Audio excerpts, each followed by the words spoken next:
Ist okay, starten wir.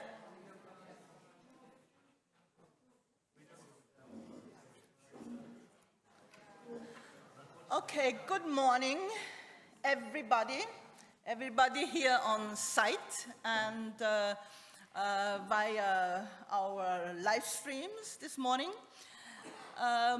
We are pleased to have you here at our 26th Think Tank event, this time under the motto, Time to Get Real, beyond awareness, beyond recommendations and awareness raising. We will see if we really can do that, if we will be able to provide solutions which are helpful for you, for your work. But to start with, I am pleased that, first of all, we are very pleased that we are here at the Chamber of Labor here in Vienna with all the technique. Thank you to the technique and to all those who have supported us in organizing this roundtable, this international expert roundtable. And I would like to start with Eva Burger. She is head of the Department Women and Family, and she will tell us a bit about herself, you know, because she is more or less from the profession, because she has worked on this issue we are discussing here, and she is here on behalf of the President of the Chamber of Labor, Renate Andel. So please, Eva, you have the floor. Come here.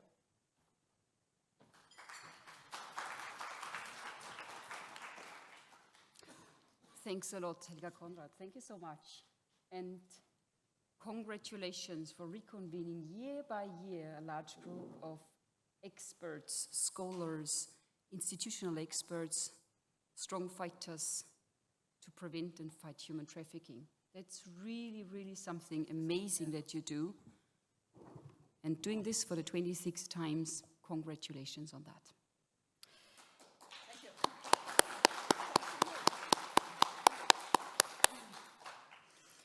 Welcome everyone here in the Chamber of Labor, and welcome everyone here in the room as well as virtually joining us. It's a pleasure for me to welcome you here in this room in the Chamber of Labor, and I would say it's a great pleasure for the institution to be able to host this meeting and to host the debates and the discussion that you will have over the day. Probably some of you would know what the Chamber of Labor is. It's quite an Austrian specific, but for those who are not aware of what we are doing here and what this building is usually used for, let me briefly introduce that as well. The Chamber of Labor is the statutory representation of all Austrian employees. It's something that I would say does not exist in a similar way anywhere in the world. It's quite specific, and I should say I really like it. I joined the team of the Chamber of Labor as the team lead on women and equality on the labor market quite recently. Really enjoy working here because it gives me a spirit of fighting for workers' rights, fighting for women's rights, and is a great place to drive employee rights. One of our main tasks is to provide advice and service to employees in Austria. And for you to get some glance of what that really means, I think it's pretty fine. Okay. Techniques is fine? Yeah, good. Thanks a lot for that. So what I would say is what usually happens here, we provide advice and support in addition to many other things to employees. So just next door, when some of you have entered that room, you would have recognized the other buildings. And we do have employees joining us every day, in person, but also emailing us, phoning us, to ask important questions about their situation as employees. So they would join us to say, well, I've been denied my salary. I've been discriminated against at the workplace. I've suffered sexual harassment. They would say, I've been discriminated against because I'm not born in Austria. I do have a migratory background. And they would ask us, what can I do against it? How does the law protect me? And it's a really important situation where they are joining us. So it's always a pleasure and a great service that we can support that to employees in Austria. And this is actually also where I would say where we have great intersections with the important work that you do on trafficking. Especially when I had a look at the agenda of today's meeting, you will be talking about labor exploitation and when it becomes trafficking. I would say this is probably the most evident intersection between the work that you are doing, the research work you are doing, the work in institutions, and what we are doing here in the Chamber of Labor. Because it happens that we have people, individuals joining us, asking questions about their workplace, and it turns out to be that there is great evidence that a victim of human trafficking is joining us to ask these questions. So we do have strong relations with the various institutions here in Austria that prevent trafficking, but also protect victims of trafficking. Having said that, I know it's always important to keep going, because also this is an area of work where you're all working in, where it's not evident that things are moving quickly. You all know the recommendations, most of you have written them, most of you have worked on them to implement those. But at the same time to get real, as Helga has introduced the day, I would say it's also important to take the time, to make the time, and to join those sessions, to join a roundtable and to share your experience. To enable learning, just had a few conversations around coffee before we joined the session here, that people were looking forward to learning, to listen to understand as well. And I would encourage all of you to exchange, to open up as well, to open up and to say, well, what are the new hurdles, the new barriers that you're facing in your work, in your research on the topic of human trafficking, but also to share some of the success stories, because they're happening, and these are certainly very encouraging and inspiring.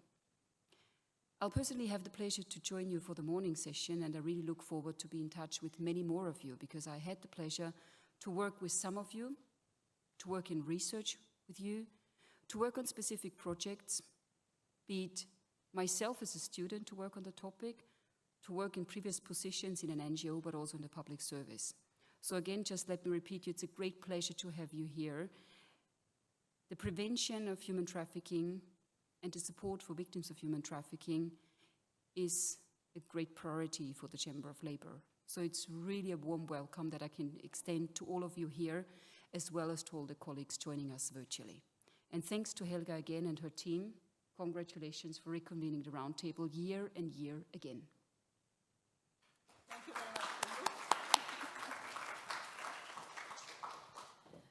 Thank you very much for this introduction. And let me come back to what we do today. It is an think tank event, and it is an international expert roundtable. So meaning that it's an expert discussion on issues concerning human trafficking and anti-human trafficking. So the discussion will be a qualified discussion, a high-level discussion.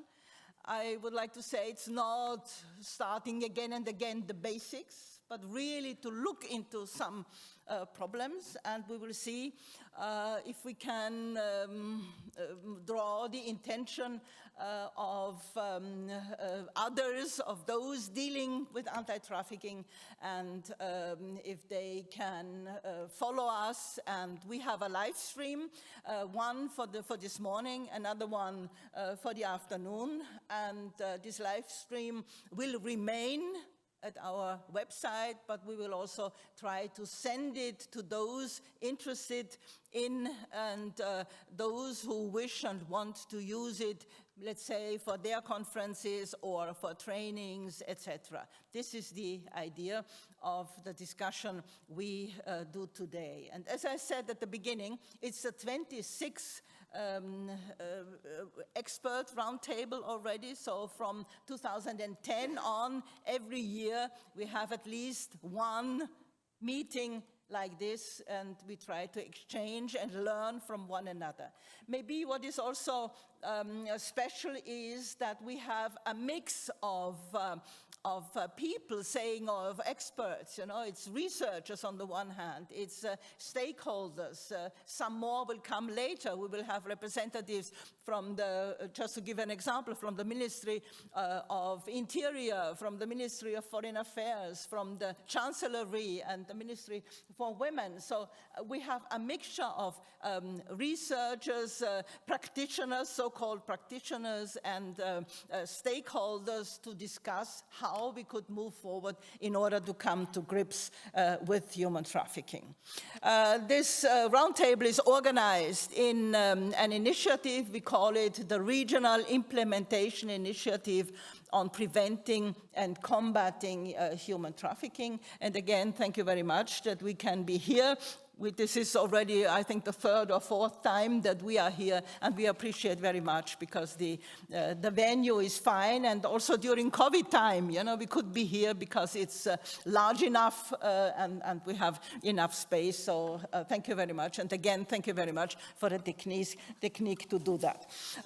Before I continue and we go directly into the matter, let me welcome an ambassador, an ambassador from Switzerland. So we are very pleased that you are here. It's Michel Wojty.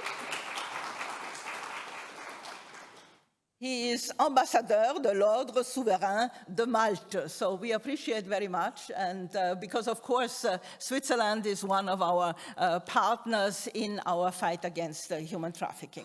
I would also like to thank our partners of cooperation, Partners for Cooperation.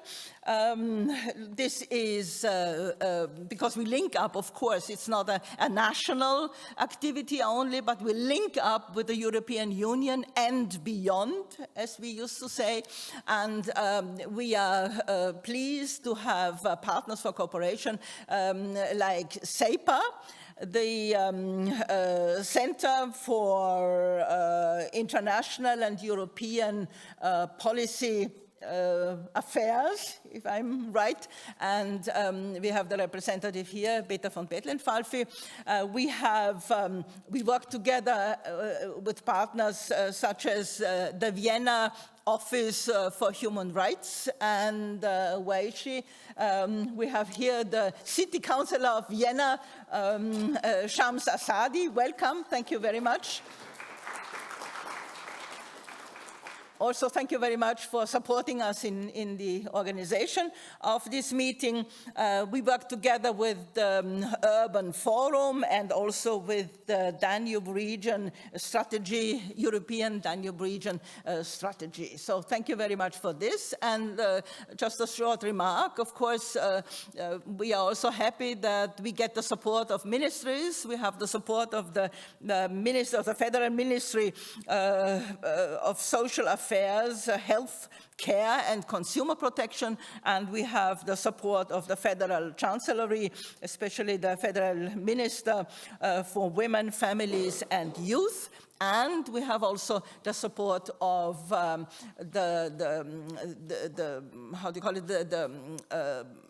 land where I come from, the state where I come from, Styria, from the government of Styria. So thank you very much for this.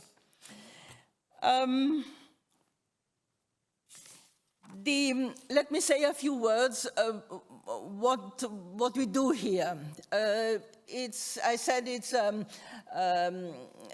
many people know, I mean, the issue of human trafficking is, first of all, it's not new. You know, we work on it for so many years, and most of us. But nevertheless, the problem is that human trafficking is still going on. You know, and it turned out to be at the beginning we thought, well, it's simple. You know, let's do something on protection, let's do something with the judiciary, and that's it. But it turns out that it's much more complicated because human trafficking is, of course, not an isolated problem, but it's linked with so many others. This is also what we are going to discuss today. For instance, it has to do with migration, it has to do with borders, it has to do with the judiciary and with many other things. So this is what we are going to discuss today.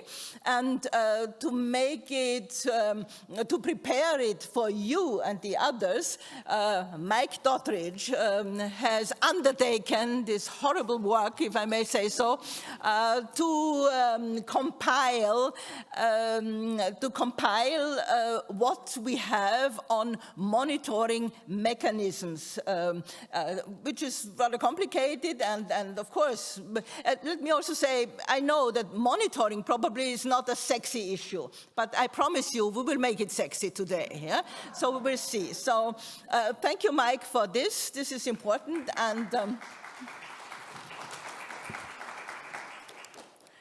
And I would just quote, unless we find out what effect our anti-trafficking laws, actions, and policies are having, we are flying in the dark. And this is true. And we would really like to see what is effective. We don't think that action only for the sake of action is helpful. We should really know and find out what we need to do and what we need to understand, and also to see what is shoved under the carpet very often. So this is what we are going to do today. And we have renowned experts with us. I would like to say that all the experts we have a long-standing experience in anti-trafficking.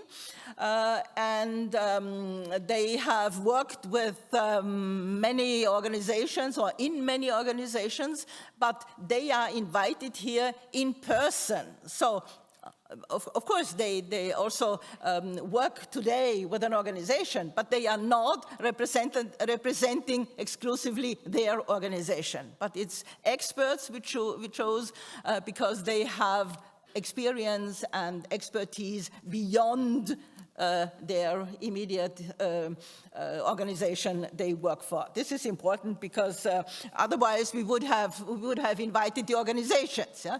But nevertheless, of course, we are also pleased that organizations, international organizations, NGOs are represented here.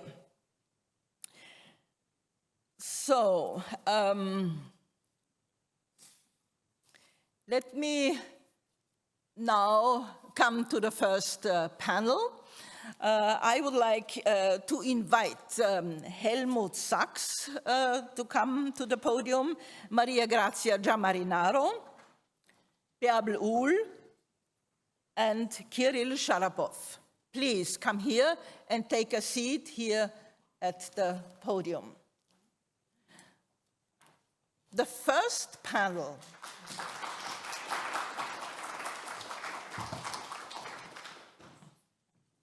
Yeah, please take.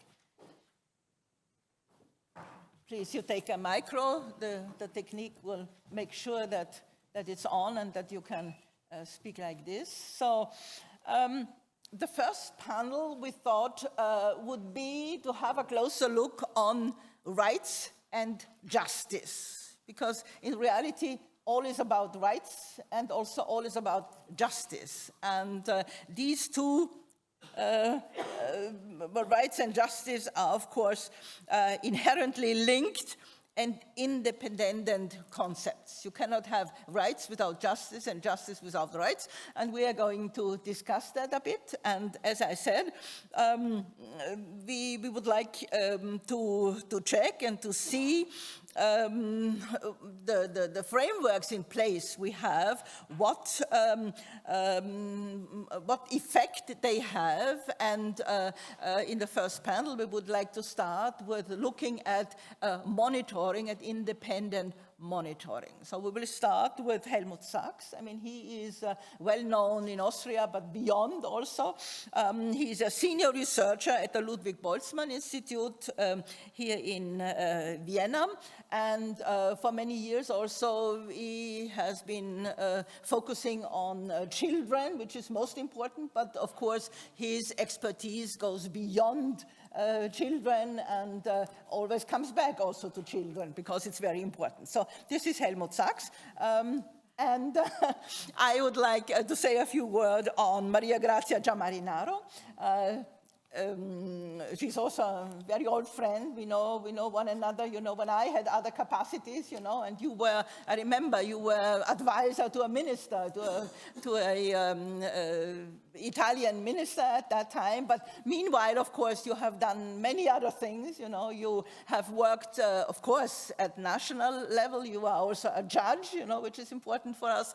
You have been a special representative of the OSCE. You have been the UN rapporteur on human trafficking. You have worked at the European Commission. So you have really, and this is what we are going to ask you afterwards, to give us an oversight, you know, what was all this, what we did, you know? Was it helpful or was it not? Or where are the problems? So this is really, and let's have open words here, you know, and forget this diplomatic language, let's say, yeah? We would really want to see what works and what doesn't and why. So this is Maria Grazia.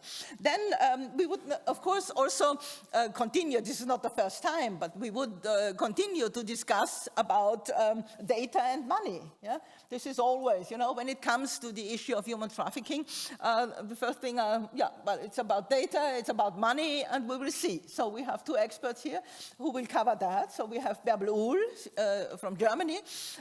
She is an expert.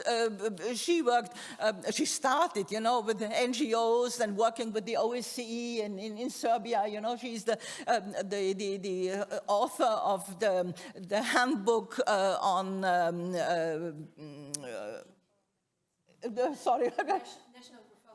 National Reform Mechanism with ODIHR at that time, yeah, and of course the Routledge handbook, etc., and her main field, or one field which interests her much, is data.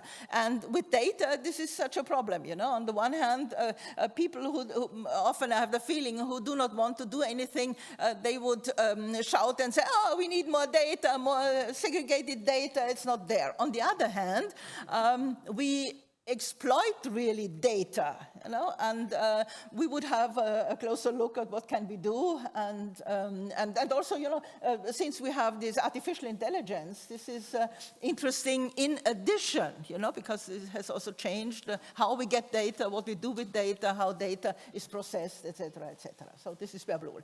And last but not least, we have Kirill Sharapov.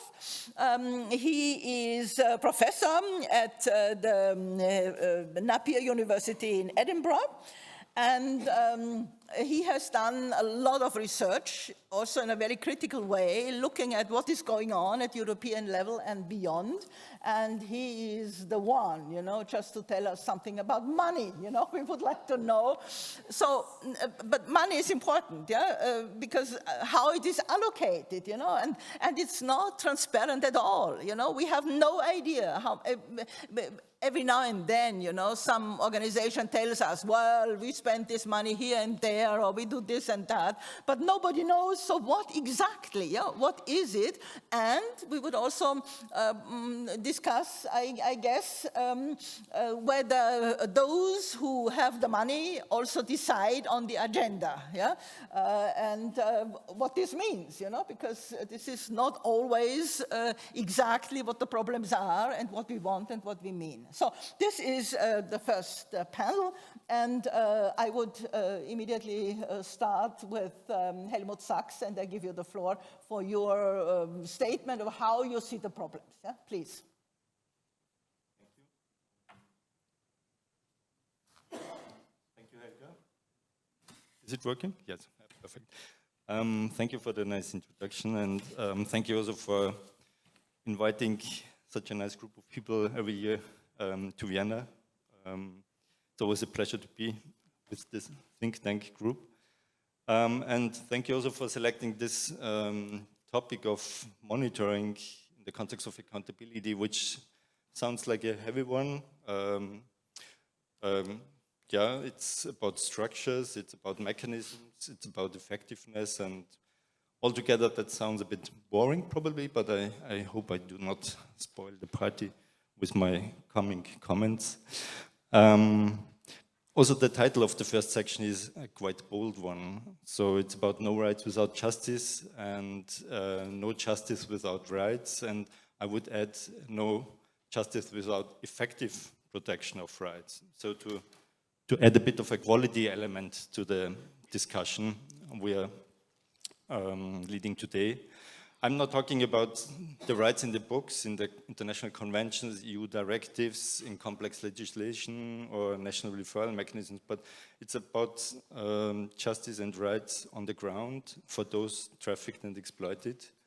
And just 2 days ago, I was attending the UNODC UNTOC review mechanism, which is the mechanism to review progress on the global scale when it comes to the Palermo Protocol linked to the UN Convention on Transnational Organized Crime, because there is a constructive dialogue, as it is called, with stakeholders, quite separate process. First, the states are discussing, and then other stakeholders, including civil society and academia, are invited. But nevertheless, it was a very welcome opportunity also to reflect on the global dimension of human trafficking. And just looking at the latest global report from UNODC, you can see actually for the first time numbers of detected victims have been going down. Actually also the number of convictions was decreasing. At the same time, my favorite topic, as you said, children. If you look at child trafficking, over the last 20 years, there was a triple increase of identified victims in that group. So despite all these efforts and our nice international conventions and at the European level, on the ground, there is not much improvement, rather to the contrary. So I wonder what is the kind of missing link which would explain the gap between what we promise and what we actually achieve. And in my point of view, it's the lack of effective domestic, national, local monitoring of anti-trafficking action. I will explain that in a minute. But generally to mention that thinking about effectiveness and quality, it's on both levels. It's about the level of the measures we take, but it's also about the effectiveness of the monitoring as such. And that's what I would like to focus on, especially from a human rights-based approach. It's always that you follow a double strategy: empowerment of the right holders, in this case, the rights of persons who have been trafficked, exploited, and on the other hand, the duty bearers, which is typically state authorities, but not only, and that's part of the difficulties I would see in the human trafficking context. Many of the perpetrators are actually not state authorities as well, but can be corporations, can be criminal groups, can be groups of relatives, family members exploiting their own or trafficking their own children. So this adds to some complexity. On the other hand, to what extent do we have effective, robust monitoring, as it was called by Mike also in his paper? Because looking at the definition, he provided one from the OECD. Basically, it's about collecting information to assess progress. Doesn't sound like an interesting job, so to say. On the other hand, perhaps just to add from my own experience with Greta, monitoring can be a very rewarding job to do. Actually, these 8 years with the group were perhaps the most rewarding in my entire professional life. Because you learn a lot about how mechanisms actually work and do not work, and where many commitments are given, but lack of implementation on the ground. And then you come as a monitor and you ask questions, you collect that information, you do an assessment, you give recommendations, but what is the follow-up to that? And speaking of Greta, well, it started its 4th evaluation cycle now. By many states parties, this is quite a welcome exercise in terms of external evaluation. Some countries, I would say also Austria, they take it quite seriously, this whole process. There are currently preparations also for the 4th country visit. But at the same level, I think it has become part of a routine exercise now. So every 4 years, there's this delegation coming, we get the report, we discuss it.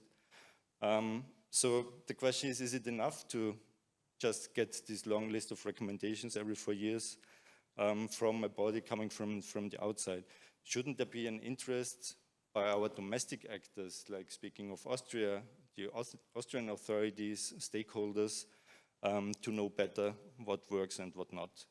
I'm thinking that also in the context of our current review of the Austrian National Action Plan on human trafficking, where we have formed a working group, but which is basically a self-evaluation process, and we go through the list of measures and we tick the one which have been implemented, and then there's the longer list of the still continuing to do, and they will move to the next National Action Plan.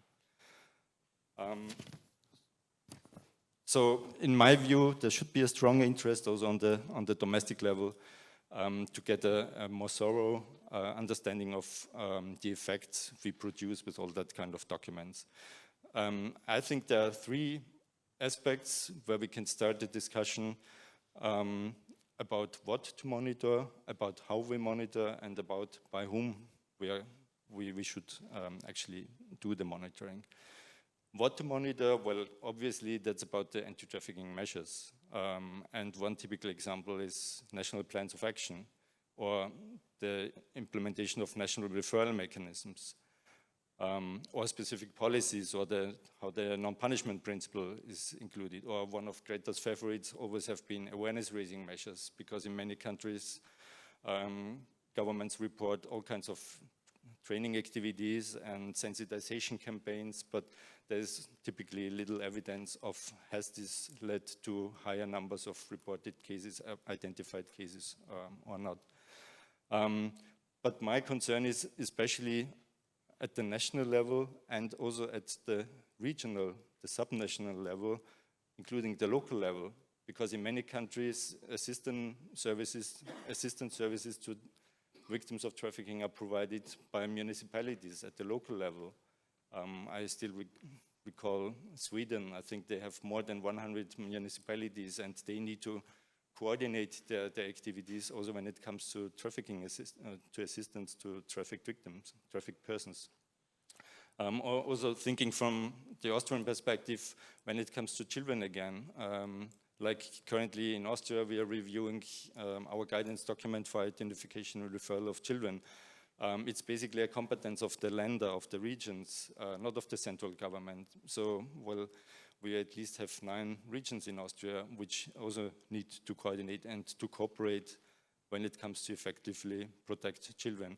And for several years, Greta has urged Austria to actually implement a safe shelter, which is accessible from all places in Austria, and we still struggle to implement that recommendation.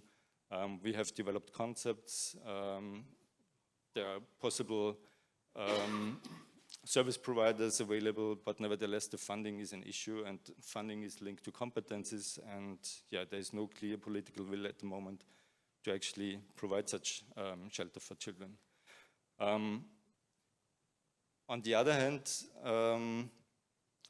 monitoring needs to be integrated into any policy development, not to be an afterthought.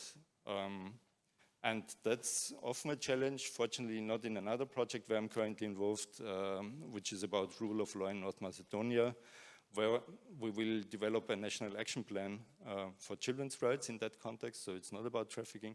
But one of the benefits of that project is that right from the beginning, we just had our kickoff meeting 2 weeks ago in Skopje.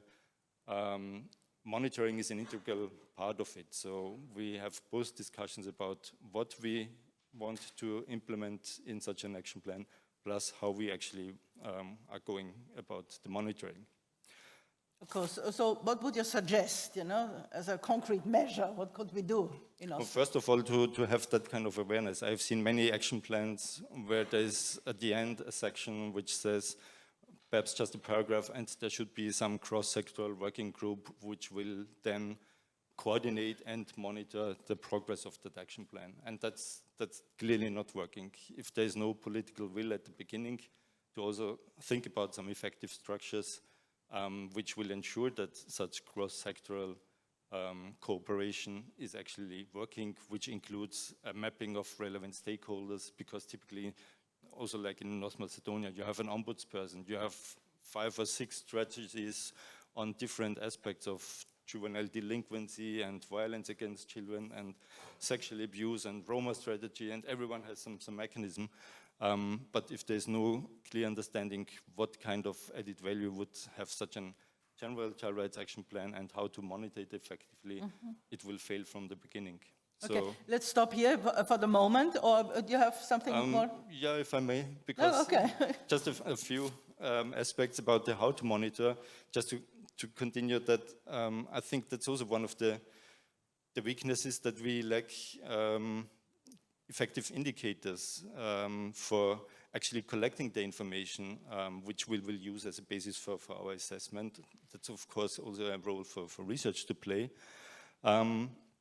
And then it's about the quality of monitoring. You have mentioned already independence and transparency, which are key prerequisites, which already starts from making a difference between coordinating measures and monitoring measures.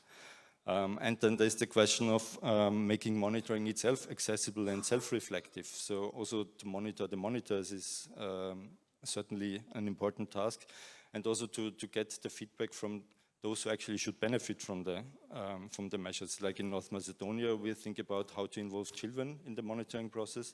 In the trafficking context, we have big discussions about survivor involvement, to also influence policy setting. And then, just to finish on the tricky part, the most tricky part, by whom should that kind of also domestic monitoring be done?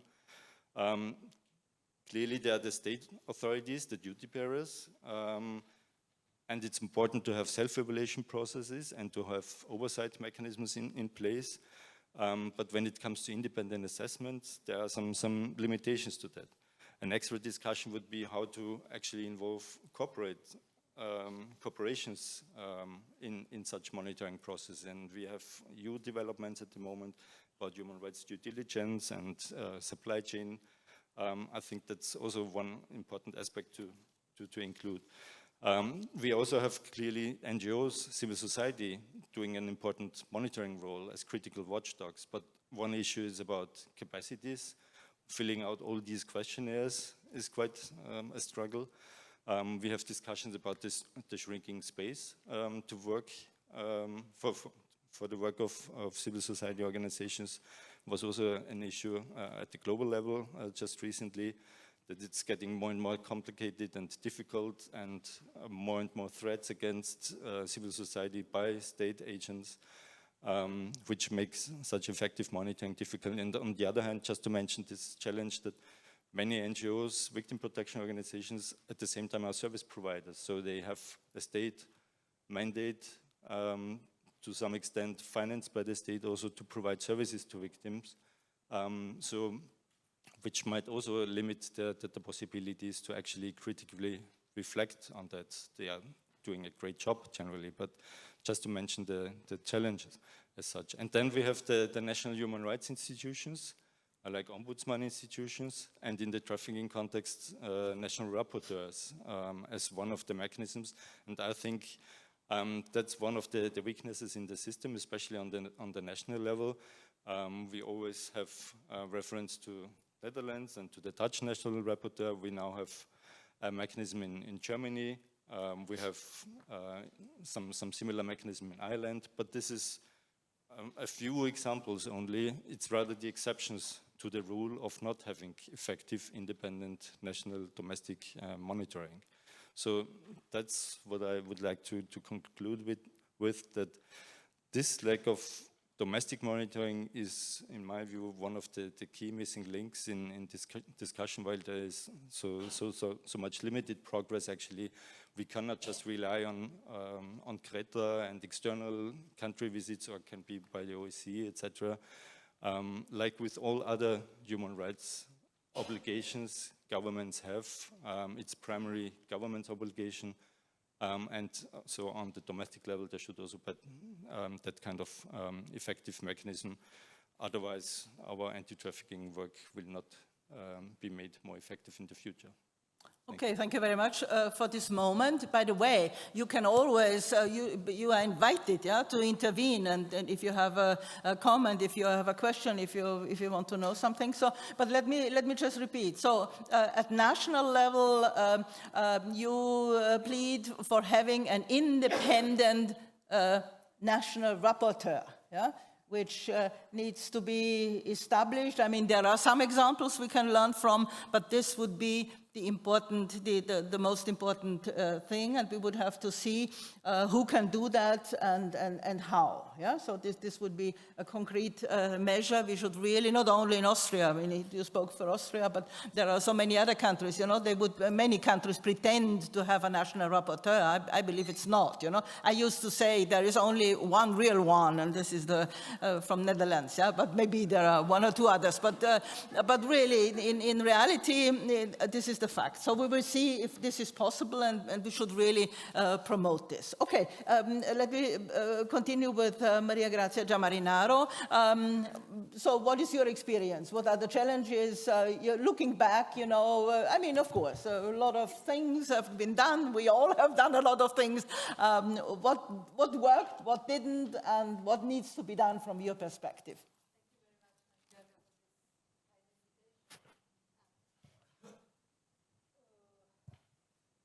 Does it work? Yeah.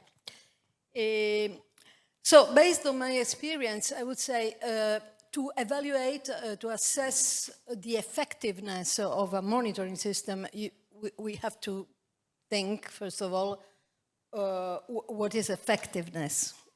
Yeah. When a monitoring system is effective. I think that there are three elements, and I take this principles from the Code of Conduct of the UN Special Rapporteur. So establish the facts based on objective and reliable information, checked, cross-checked as far as possible. Secondly, evaluate all information in the light of internationally recognized human rights.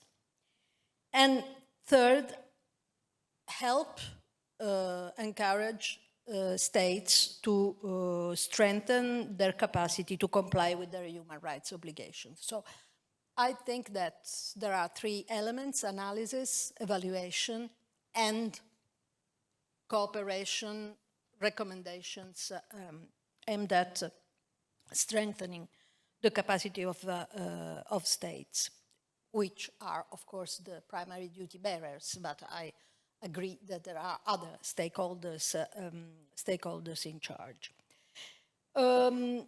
So what are the elements for a monitoring system to comply with this criteria and to try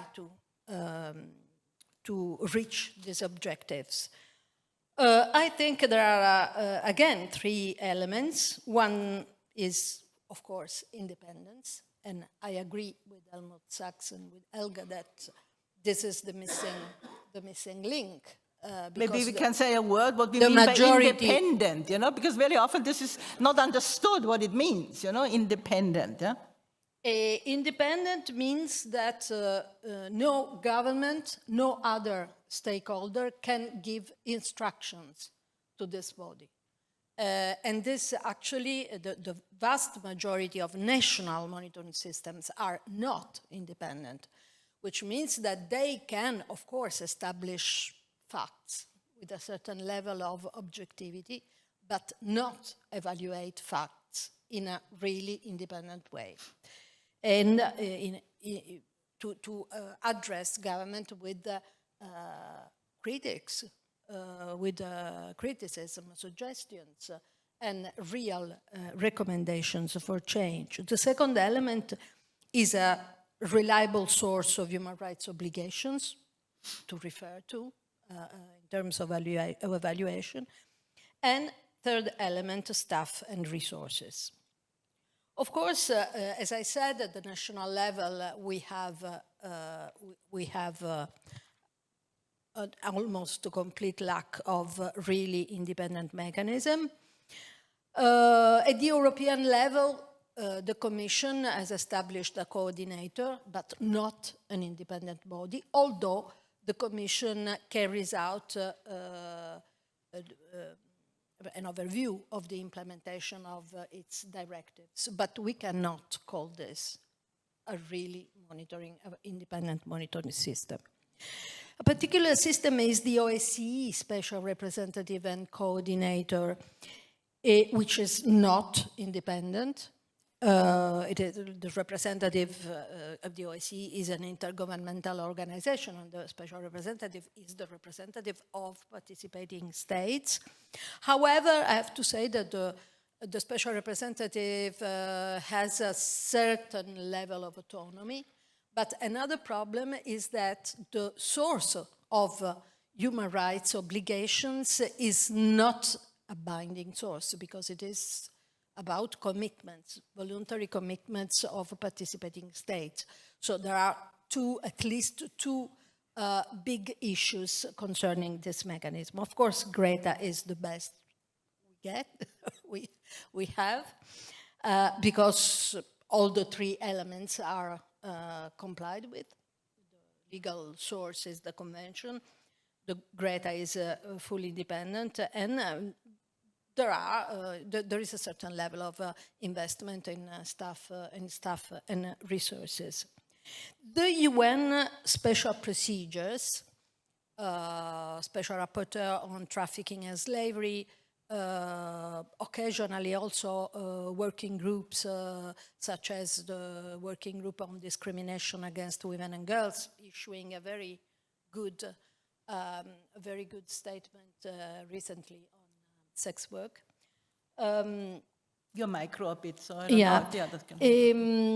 But of course, the situation concerning trafficking is a bit complicated concerning human rights sources, because of course the Palermo Protocol is not a human rights instrument. It is a penal law instrument. And of course there is, the mechanism, the review mechanism of the UNODC, which is not a strong one and definitely not an independent one. But I think that this is not the main issue at the international level. The issue at the international level is that we see very clearly that anti-trafficking as a specific policy area is not the good scope of the monitoring. Because as Helga said, there are so many intersections with other policy areas such as migration, such as labor market, such as sex work, that if you limit your scope of monitoring to anti-trafficking policy in the specific sense, you don't really catch all these intersections, and you don't really understand or make it understandable why these policies, isolated policies, don't work at the national level, at the international level, and this can produce in time a certain fatigue and a certain lack of motivation to intervene and to do effective things. So of course I don't have any recipe, but I would say that where it is possible, the scope of monitoring should be enlarged. So now we say trafficked and exploited persons. I've been thinking, and I'm still convinced, that we should address exploitation as such as the main topic. Of course, the trafficking standard has its merits, and there are so many initiatives around that. I don't want to, of course, undermine this standard, but this is not enough. And concerning my work as UN Special Rapporteur, I have tried to enlarge the scope of my monitoring, for example, to corporate accountability, fair recruitment, migration, especially concerning early identification. I have also to say that I don't expect so much from political will in the near future. We assist every day. We witness the fact that other priority areas for governments, for example, migration. We witness the increase of the attempts of pushbacks, of an increase of pushbacks at the first arrival, not only in Lampedusa, of course, but on many other borders. And this, of course, it's a pollution of any possible anti-trafficking early identification. But at least I think it should be clear that we work for the future, and we should be aware of what should be done in all intersecting policy areas, to be ready when this far-right wing, hopefully soon, will end. Yeah, thank you very much for the moment. I think it's important to what you said, maybe to enlarge, monitoring and to go with exploitation. But let me just say, also this is not easy, because exploitation, where does it start, where does it end? And we will continue today. We have, for instance, from the Fundamental Rights Agency, somebody here, they focus quite a lot on exploitation, on severe exploitation, why and what. So we will see if we can be more concrete on what we should do. But this was most interesting. Thank you very much. We continue immediately because we are a bit late. We started late, and we have to continue quickly. So I would like to continue with the two, focusing on data and money, which is vital in the fight against human trafficking, and also on human trafficking per se. So Bärbel, please, what is your view after so many years where you have been focusing on these issues? Helga, also thank you for having me, and it's really a pleasure to be with all the great minds here on the podium. I would like actually to start where Maria Grazia has just ended, because you just said we work for the future, and this is a very hopeful outlook. And but looking from a data perspective, all algorithm, all learning machine tools that actually constituted what we call artificial intelligence are based on our past behavior. So actually the sight and the outlook into the future, we cannot get them by just focusing on the further datafication of phenomenon as we do it in anti-trafficking. I would like also to start with the title of this conference, Time to Get Real. And I was wondering whether we at all have a common definition of reality, because in our fragmented algorithm-based access to information. As we sit here, we have all, based on our respective use of information and communication technology, we have all built our individual profile that filters our access to information. But a common understanding of reality is important, though, because the way we define the reality of trafficking also forms our strategies to oppose the crime. During the last decades, my research focus has been on the growing datafication of human trafficking.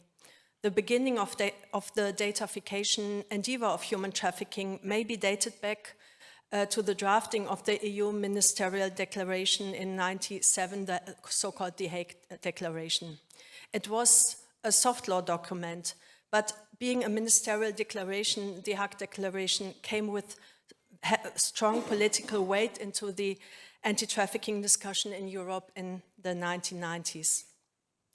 Part of the Hague Declaration has been a recommendation to create national rapporteur or equivalent mechanism in order to report on the extent and the dimension of trafficking.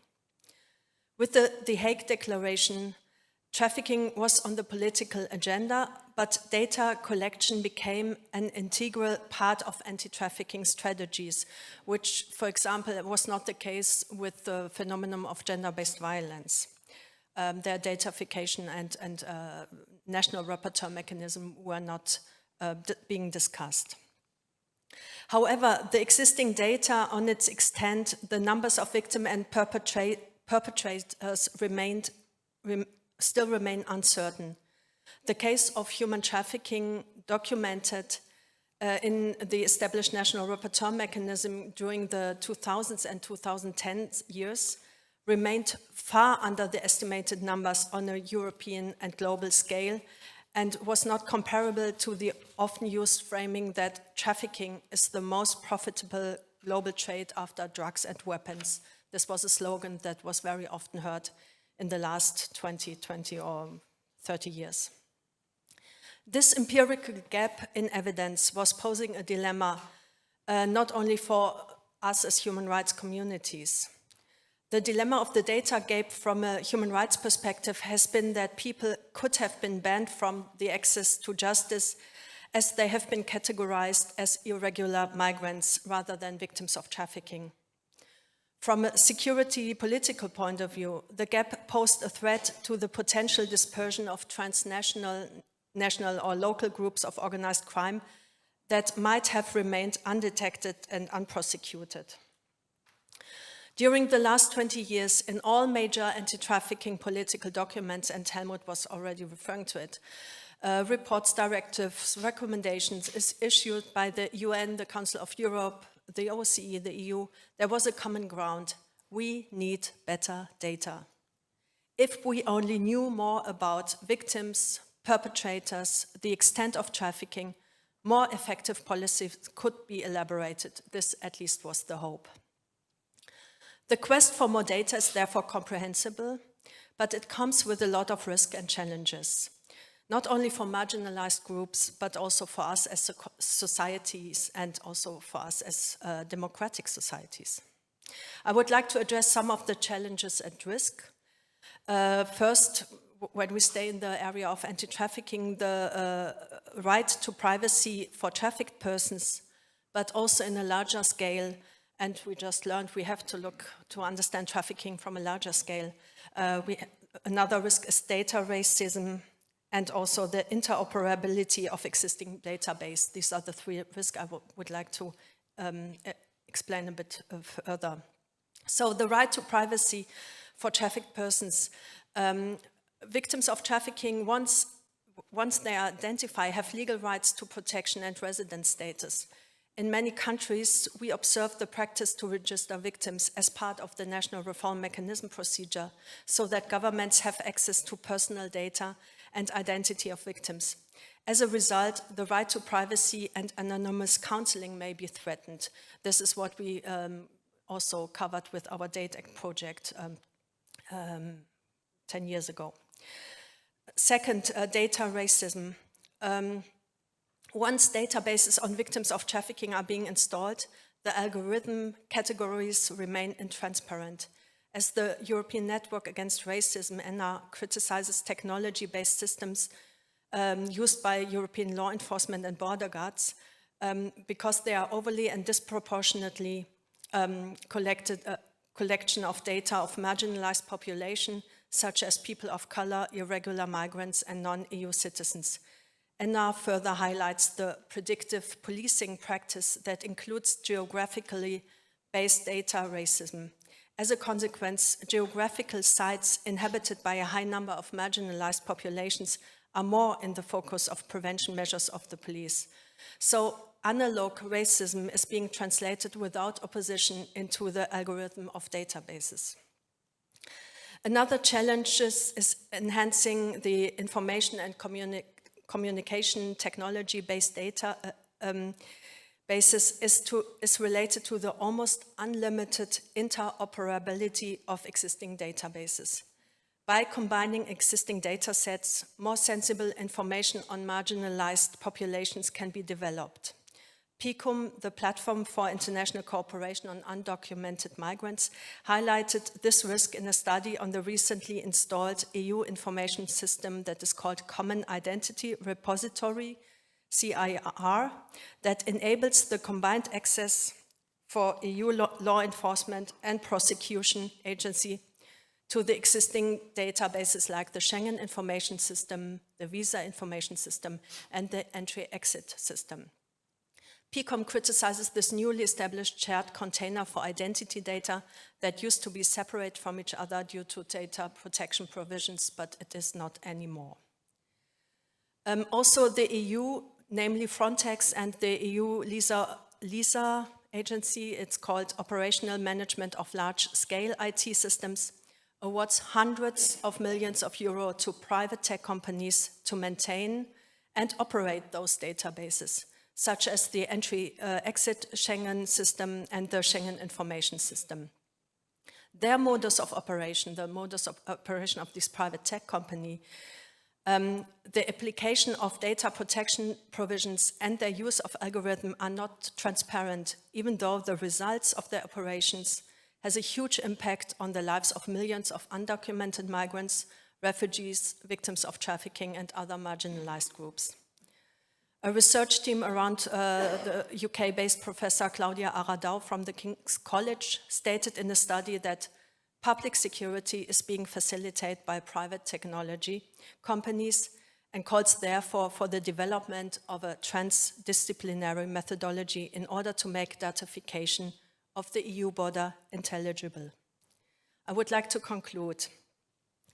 Data collection and hegemony is a very big issue that we need to understand. Data collection is not neutral and it is not carried out in a space without power relations. The data collector and manager of data is embedded in a hegemony that allows him or her to define the identity of a data subject, which may have consequences for their future lives, including stigmatization, access to justice, and protection. Databases on trafficking should take this responsibility into account. Creating decentralized databases with own IT architecture and infrastructure, rather than using applications offered by global tech companies, should be an essential precondition in operating anti-trafficking data protection tools. Second conclusion, democratization of data. Analog to the very well-known feminist slogan, "My body, my choice," we should adopt an approach like "My data, my choice." The global renowned data theorist Evgeny Mozorov calls for communization of data. Data from communities and from representatives of marginalized groups should be collected, owned, and administered by the very same groups. Translated into anti-trafficking policies, that would mean to create agency for victims of trafficking to manage their own personal data and to create local decentralized databases for their own benefits. Another concluding remark on monitoring and national rapporteur equivalent mechanisms. Effective monitoring and national rapporteur mechanism do not necessarily have to include personal data of victims of trafficking. If this seems to be inevitable, data protection mechanisms should be at the core, including the right of victims to withdraw their consent to store his or her personal data at any time. In the last 2 years, I was leading a research team at the German Institute of Human Rights to develop human rights indicators that breaks actually down the obligation of state parties to implement anti-trafficking policies. This concept now serves as the fundament of the work of the newly established national rapporteur. The adoption of human rights indicators could be an alternative approach to monitor anti-trafficking policies instead of focusing mainly on personal data of victims.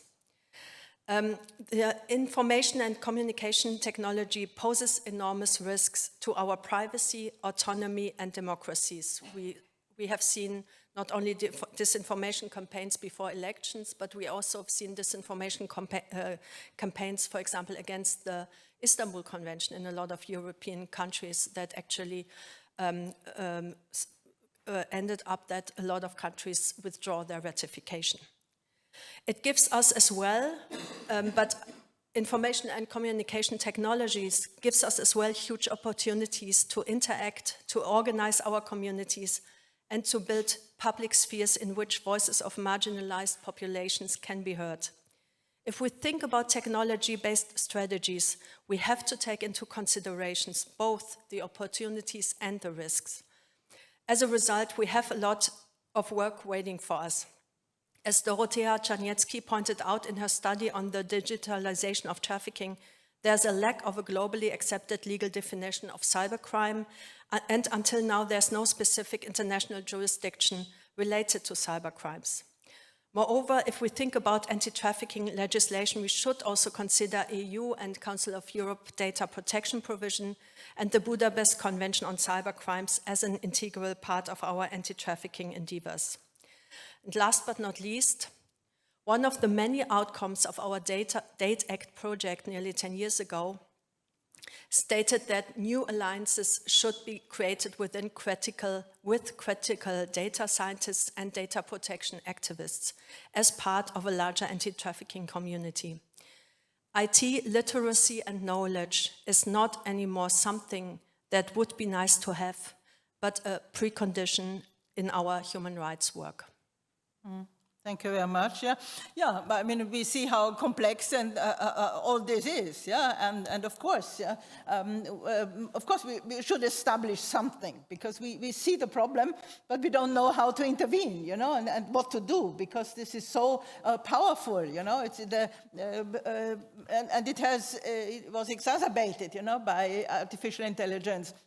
It's all there, and we can really influence the interpretation of data, that's the thing really, because data per se, okay, this is one thing, but then how groups, where the interests are to interpret certain data. So I believe this will be an issue. Maybe we can, at the next time, we can really focus on that. What can we develop, to do something against all this, which is just there and running all over without taking care of what problems we see and what because this remains, our criticism remains, it's there, but nobody cares, frankly speaking. So let's see what we can do and how we can do it. But let me ask one more thing, because Helmut Sachs mentioned the German monitoring mechanism. I know you were part of this. So what's so special on it? Just in a few words, what is new? What is it? What is the new thing? Will it work? What is it? Just if you can, just in a few words, so that we know what it is, because it's not helpful. We say, oh, Germany now has something. So what? What do they have, and what do they try? Please. No, it just started, so let's give it a little bit time to elaborate and to see also whether it works or not. I really strongly hope, and I'm convinced it will work. The German concept is based on the UNHCR human rights methodology of human rights indicators. So it looks on, it breaks down all the human rights obligation from the Council of Europe Convention, but also from the EU directive, into very concrete areas, and then it looks whether there are data on these areas so that we can see whether the indicators, to measure whether these obligations are being If possible, monitored. give us a data, and give us an example, yeah, on what of the area, for instance. It tries to elaborate in at least 100 single indicators.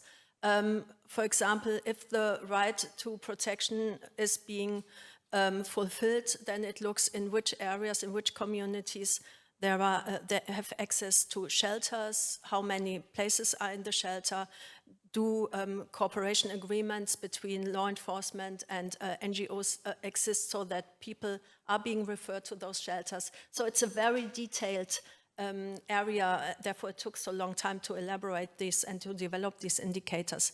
But the different to other national rapporteur mechanism, and I'm sure maybe Connie can later tell us more about the Dutch system, is that it doesn't look so much on the numbers of victims, on the identities of victims, but on the role of the state to implement their obligation. Mm-hmm.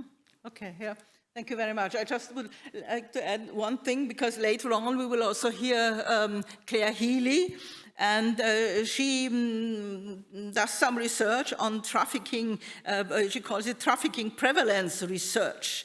And she probably would like to talk on whether it will allow us to go beyond monitoring only data provided by states. Also, this can be interesting, you know, because what we get is data, and we can't even verify if this is correct or not, or whether they got it, etc. So this will be later today an issue we are going to discuss. Yeah, thank you very much. May I immediately move to Kirill? Kirill, money.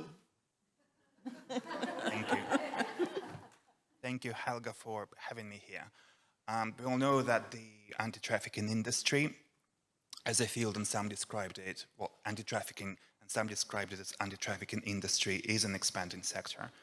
And it has, as an expanding and large sector, a very complex funding landscape that unfortunately lacks significant accountability or transparency. And in addition to the anti-trafficking industry, I think it's also fair to talk about the anti-trafficking market, with its grant providers and grant recipients, experts, consultants, hundreds of CEOs, and thousands of projects. Government agencies from the US Department of Justice to the European Commission, alongside private foundations, contribute to fragmented yet sizable and increasing pool of resources which are aimed at combating human trafficking.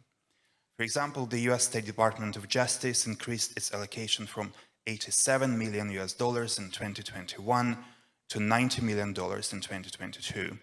And as of September last year, the US Trafficking in Persons Office was managing more than 100 projects internationally, with the overall budget of more than $222 million.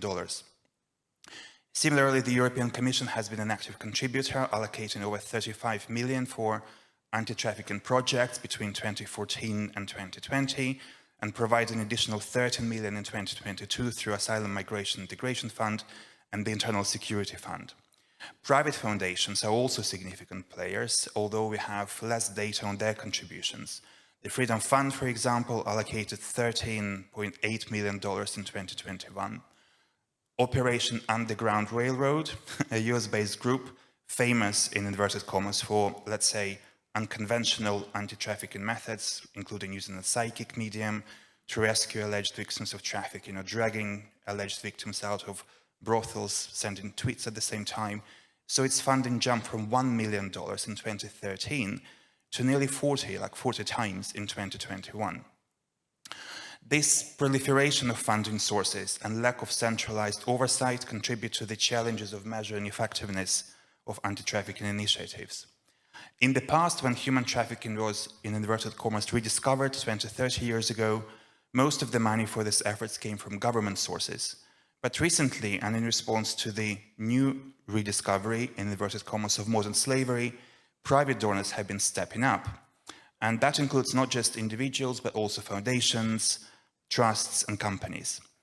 And it's fair to say that in the neoliberal world that we live in today, these donors supply specific funding in response to a specific type of demand. But when we talk about demand in this field, it's a bit complex. In policy terms, demand would mean the actual needs of people who are affected by human trafficking, what kind of help and rescue they require. In the anti-trafficking field, however, this type of demand comes from service providers who are willing to deliver rescue and prevention services based on some sort of assessment of how much rescue and prevention is needed, to go back to this issue of how much data do we have or need. On the other hand, on the supply side, we have donors who are willing to pay to provide services to help trafficking victims. So this landscape is shaped by a mix of service providers offering help and the willingness of donors to pay for their assistance. In this context, the demand in the anti-trafficking marketplace does not necessarily align with the real-world needs for assistance and protection.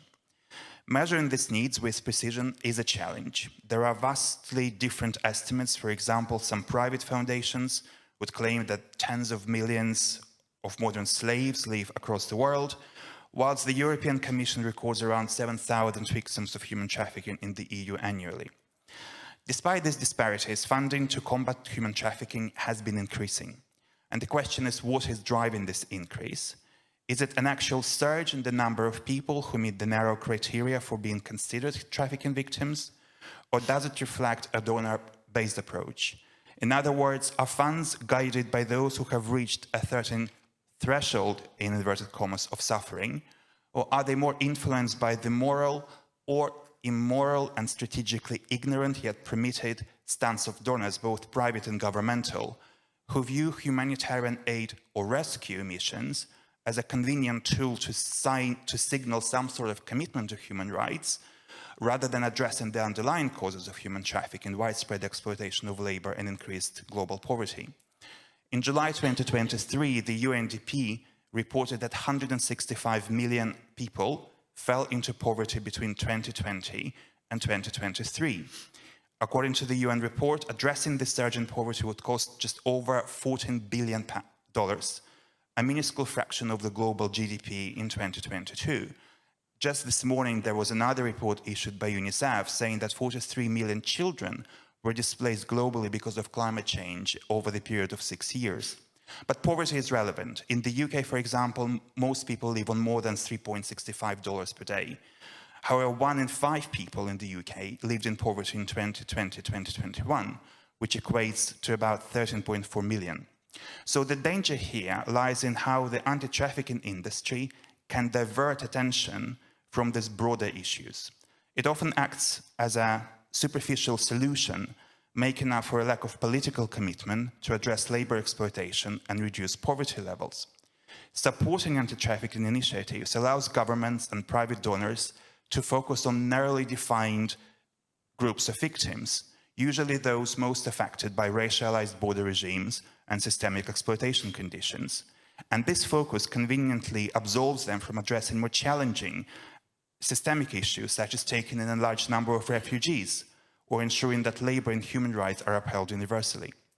So a key question for those funding anti-trafficking efforts should be whether their financial support challenges or perpetuates existing systems of political and economic power, something that has been mentioned today already. And these systems are rooted in vast global inequality and continually create the conditions that make anti-trafficking initiatives necessary. Simplistic public messaging reinforces the false belief that increased donations alone will solve the issue, perpetuating a cycle where vulnerable populations remain at risk whilst charitable organizations prosper. And I want to reference Foucault, who warned back in 1971. He said that, "It seems to me that the real political task in a society such as ours," writing back in 1971, "is to criticize the workings of institutions that appear to be both neutral and independent, to criticize and attack them in such a manner that the political violence which has always exercised itself obscurely through them will be unmasked, so that one can fight against them." To shed more light on anti-trafficking funding, I'm just about to conclude, there is a forthcoming issue of Anti-Trafficking Review, which I co-edit with Suzanne Hoff, who is here, and my co-author Jonathan Mendel, is focusing on how human trafficking funding is allocated, by whom, and to what ends. It will focus on funding perspectives and practices of anti-trafficking donors, and we hope, we still don't know how many papers we are going to receive, but we hope for some analysis of trends in donor financing and main beneficiaries. It is coming, or it's going to be released, we are hoping, in autumn next year, and we hope it will help increase accountability of anti-trafficking funders, as well as project implementers, and will ultimately would lead to more efficient allocation of funding, which truly serves the needs of survivors, but also of at-risk groups. Yeah. Thank you very much, and thank you. This is good. So we are on live stream, so hopefully many people hear also that they can contribute, you know, to what you do for next year, and maybe next year we have a better... Absolutely, and the deadline to submit contributions, if you are researching in the field of anti-trafficking funding, it's December. So mid-December, there's still time to get in touch and let us know if there are any pieces of research into this fairly interesting and specific area that we really need to be aware of. Yeah, thank you. Maybe next year we will focus more on data, what to do, you know, to stem against what is going on, and maybe on money. So thank you very much. Thank you for this panel, and I would immediately like to invite the next panel. So thank you to Kirill, Maria Grazia, Bärbel Uhl, and Helmut Sachs.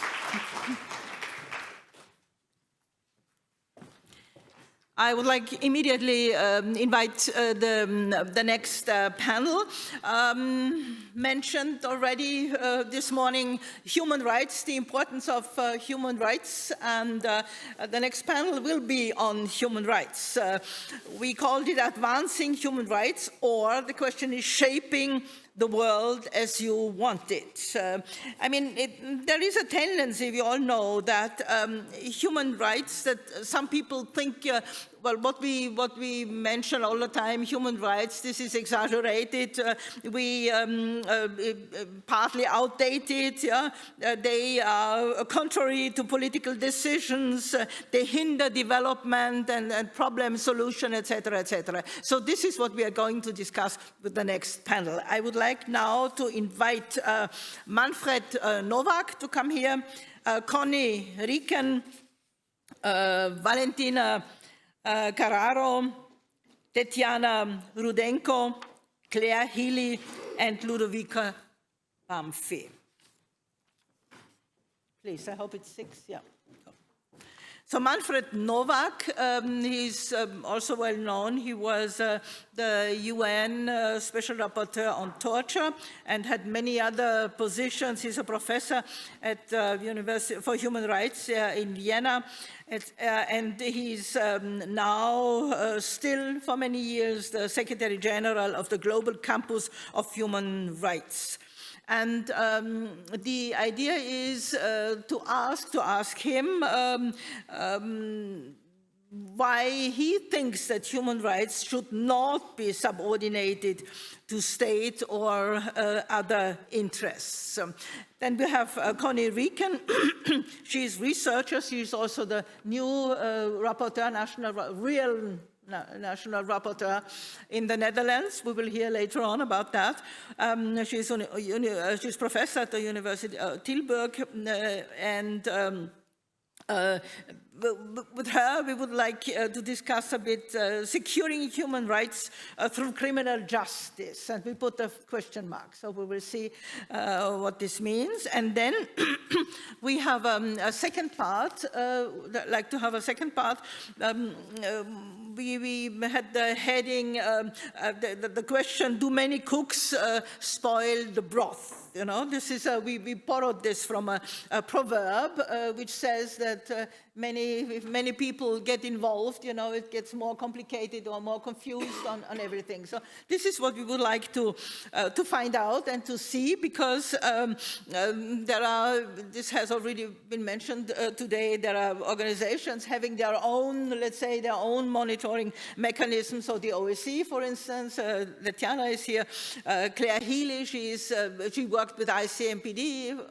I know certain of her research quite quite interesting, and now she's with the UN research part, and we have Ludovica Banfi here from the Fundamental Rights Agency, also focusing on these issues. And we have Valentina Carraro. She's a professor at the University of Leiden, the Institute of Security and Global Affairs. And she did research on empirical findings related to overlapping activities performed by human rights monitoring bodies. So I guess you will tell us more about what it is, what mechanisms facilitate state compliance with human rights. It's not per se on human trafficking, but we would like to find out if what you know about the mechanisms can also be applied to anti-human trafficking. Yeah? So this is the panel. Thank you very much. And we start right away with Manfred Novak, and we ask him, so what is this about human rights? Is this just, are they outdated? Is this too old, 75 years? Do they really hamper political, meaningful action? What is your opinion on this? Please, you have the floor.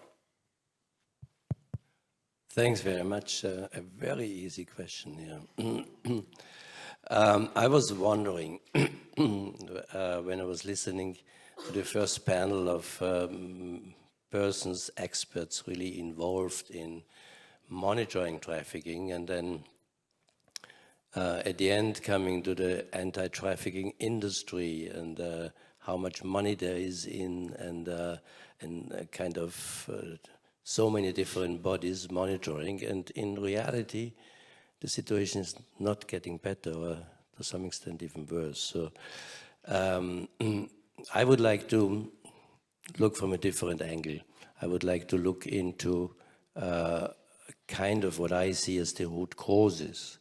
Because if you really want to prevent trafficking and other human rights violations, we need to understand better what are the root causes. And there I go back to what you said. We are this year celebrating, or commemorating would be better to say, 75 years of the Universal Declaration of Human Rights and 30 years of the Vienna Declaration and Program of Action. And they both were at a time after World War II and after the Cold War when they opened a certain window of opportunity to develop a new world order based on human rights, democracy, rule of law, etc.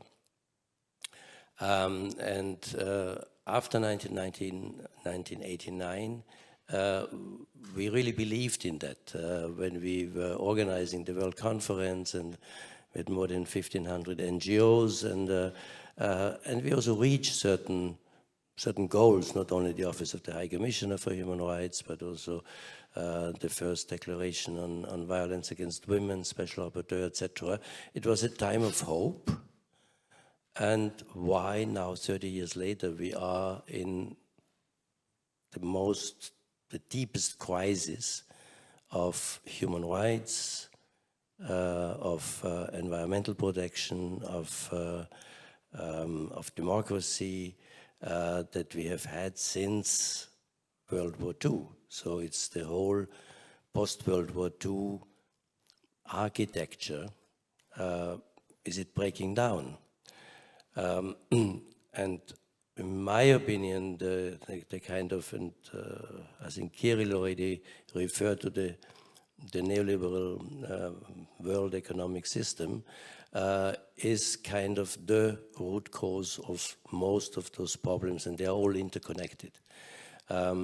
So rather than in this window of opportunity celebrating kind of the victory of democracy over authoritarianism or liberalism over totalitarianism, I think the only concern was the final victory, end of history, the final victory of capitalism over communism. And that, inspired by the Washington Consensus of 1989, particularly also by the international financial institutions, the World Bank, IMF, and others, that simply applied neoliberal policies of deregulation, in particular the global financial markets, of privatization, all areas, and minimizing the role of the state. So the three main aims of neoliberal policies.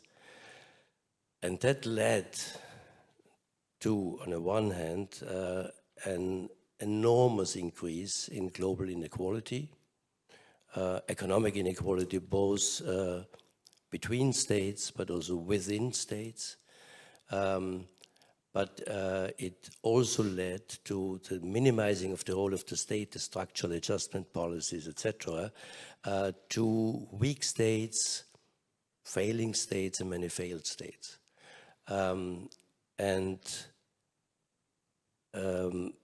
If we want to protect human rights, we need strong states. In particular, if we want to protect economic, social, and cultural rights together with civil and political rights. Strong states based on a well-functioning democracy and rule of law. And exactly the opposite we got. And if you have failing states, weak states, then non-state actors fill the gap. And that might be transnational corporations that are much more powerful today than many states, but also other non-state actors, and that is in particular organized crime, and in that part, trafficking against women, children, general human beings, organ trafficking, etc., is one of the main, and we just heard already before, the third most profitable type of global organized crime. I think in order to address that, I mean, we have also many other non-state actors. We have what we call today private military and security companies. In the old times, we called them mercenaries, like the Wagner Group, etc. We have armed groups, we have terrorist groups, etc. They are much more powerful than government. So the economy and non-state actors are driving or influencing governments rather than governments regulating the economy. And I think we have to break through this vicious circle if we want to address the root causes of the current state with all the major challenges from the triple planetary crisis and the digitalization, the power of the IT companies, in particular based on artificial intelligence, etc. So if we really want to address them, it's not a question of more monitoring and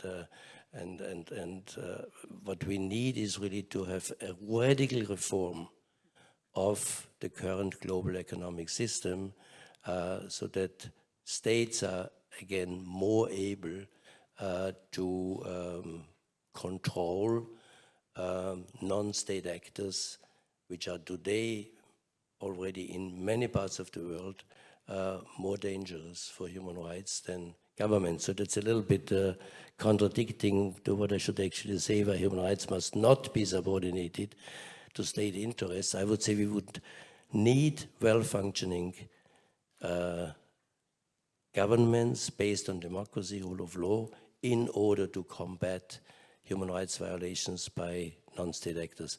Just the last word, I was recently, the Association of Human Rights Institutes organized a big conference in Bilbao on human rights defenders under siege. And one of the main outcomes of bringing together frontline human rights defenders with the academic community was to be human rights defender already as such, to be labeled human rights defenders, is very, very dangerous for your life. And most human rights defenders today are no longer killed, arbitrarily detained, tortured, disappeared by states, but by non-state actors, transnational corporations, for instance, if we talk about environmental defenders, and of course organized criminal gangs, and including, of course, trafficking gangs. I leave it at that. Thank you. Thank you very much. But maybe you can just give us, what from your perspective, what should be done? What do we, is there something we could do immediately, you know, or let's say we should enforce, you know, so that because we look at that, we are aware, maybe not as much as you are, because dealing with that, but nevertheless, we are aware of that. What can we do? Who should do something? Is it with the governments? Is it with, I don't know, international organization, experts? What can we do? I mean, multilateralism, international organizations are also under threat. I think it's not about reinventing the wheel. The United Nations, the Council of Europe, the European Union and other organizations exist and have a good legal and structural framework. We only need to change the policies. So even the international financial institutions, I mean, the IMF and the World Bank, they are run by governments. If government change their policies, the World Trade Organization as well, you can fundamentally change the global economic system if you want. The European Union is as much a neoliberal institution than all the others. And we have to really understand that all those different problems are interconnected and can only be solved if we start to really change the economic system, because otherwise we will not reach now I go away from trafficking, but the Paris climate goals. We are endangering the future of our planet. We are talking today about rights of not only children, but future generations, rights of nature, etc. So there are so many huge challenges, and organized crime is one of the main challenges as well, that we need to get under control, and that is only possible if we work together. That means states needing to work together in intergovernmental organizations, also to reform some of the intergovernmental organizations, because they are a little bit outdated in their structure, primarily the United Nations. But still, it would be possible if there's political will to really say we are human rights always were strongest in reaction to major suffering, like the Holocaust and many other events that strengthened human rights. That was also why human rights were strengthened at the end of the Cold War.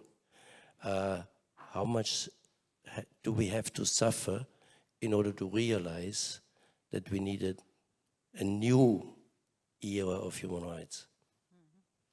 Okay, thank you very much, Connie. Do you agree? To which part do you agree, or what would be your approach to human rights, please? I'm very much in favor of a radical reform of world order, but that is not the topic that I'm going to talk about. But I'm going to talk about human rights and the relation with criminal law and criminal justice. And I put it on paper because it's a bit of technical before we come to human trafficking. So I think it's a bit more an optimistic talk that I give, because I think there are some opportunities to further strengthen human rights through criminal justice and criminal law. But first, let's explore a bit the interplay between human rights and criminal law.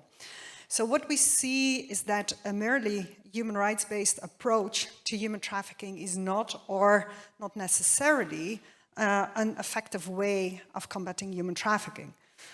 Criminal law seems to be more effective, at least in the adjudication of the individual trafficker. In this talk, I will show the love-hate relationship, or the Janushead, if you want, between human rights and criminal law when combating trafficking. But if these two approaches can be brought together, then human rights can actually reinforce the combating of trafficking through criminal law. But first, some words on these differences. So the nature and purpose of international human rights and criminal law differ to a large extent. International law international human rights law is addressed to states and is there to identify the obligations of states, in our case, for the combating of trafficking. The goal is to holding states accountable for human rights violations. The purpose of criminal law is to punish the individual person who committed a crime and the reparation of harm the perpetrator caused to the victim. Its goal is to hold the individual accountable for criminal acts. The latter goes along with specific guarantees for the accused, such as legal certainty, fair trial, and especially the lex certa principle. The purpose of human rights law is to protect the individual against the state and the state acts that are harmful to the person. In that way, an extensive interpretation of human rights is supported, as a more extensive interpretation expands the scope of its beneficiaries and gives protection to more individuals. On the other hand, in criminal law, an expansive interpretation is prohibited. It's because it conflicts with some of the most fundamental principles of criminal law, namely the legality principle and especially the lex certa principles. These principles mean that it must be clear in precise wording what acts are criminalized. Thus people must know and must be enabled to know when they commit a criminal act. Thus translated to the situation of human trafficking, an extensive interpretation of what human trafficking is under human rights law broadens the scope of the beneficiary and state actions to prevent and combat trafficking and protect its victims. But under criminal law, such an extensive interpretation of the definition of human trafficking is not permitted, and trafficking must be interpreted more strictly. More on the differences. In relation to accountability of different persons committing different parts of the act of human trafficking, so for instance, the one is recruiting and the other one is exploiting and a third person is putting pressure on a victim, a state can still be held accountable for not having been able to prevent trafficking, for instance. In the same way, if there is a credible suspicion of human trafficking, this can be enough to trigger state obligations. But under criminal law, all constitutive elements must be proven and must have been committed by one person or a group of persons to be held criminally liable. These differences between human rights and national criminal law, or criminal law in general, is what we call the mismatch between interpretative techniques of international human rights law and national criminal law. An expansive interpretation of rights under human rights law conflicts with restrictive interpretation of criminal acts. So that is not a very positive note, but here it comes. There we can make use of human rights law in criminal law. Because this interaction between human rights and criminal law is further enforced by the fact that the definition of human trafficking includes a number of vague terms, and that exploitation, the key component, is not defined at all. This has led to differences in interpretation at national levels, and furthermore, trafficking is often used as an umbrella term to also include other acts, for instance, those acts prohibited under Article 4 of the European Convention of Human Rights, slavery, servitude, and forced labor. Well, this is problematic, especially from a criminal law perspective, as it is a violation of the lex certa principle. But the interaction between human rights and criminal law also creates possibilities to reinforce and strengthen the combating of human trafficking. First, via positive obligations. Through case law and legal interpretation, including by human rights bodies and courts such as the European Court of Human Rights, can vague norms be further explained. This, for instance, happens when case law of the European Court of Human Rights, where positive human rights obligations are formulated for states, but that have repercussions for criminal law and criminal justice.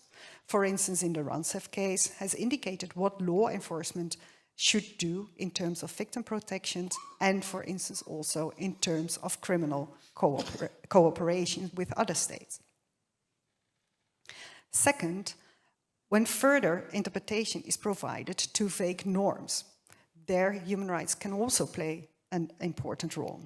Looking, for instance, at Celia Den case, a further explanation of the acts under Article 4 of the European Convention on Human Rights is given.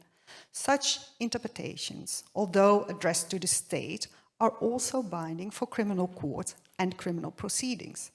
Thus, human rights can set standards of how national crimes should be defined and interpreted, and state obligations under 4 shape the national criminal law.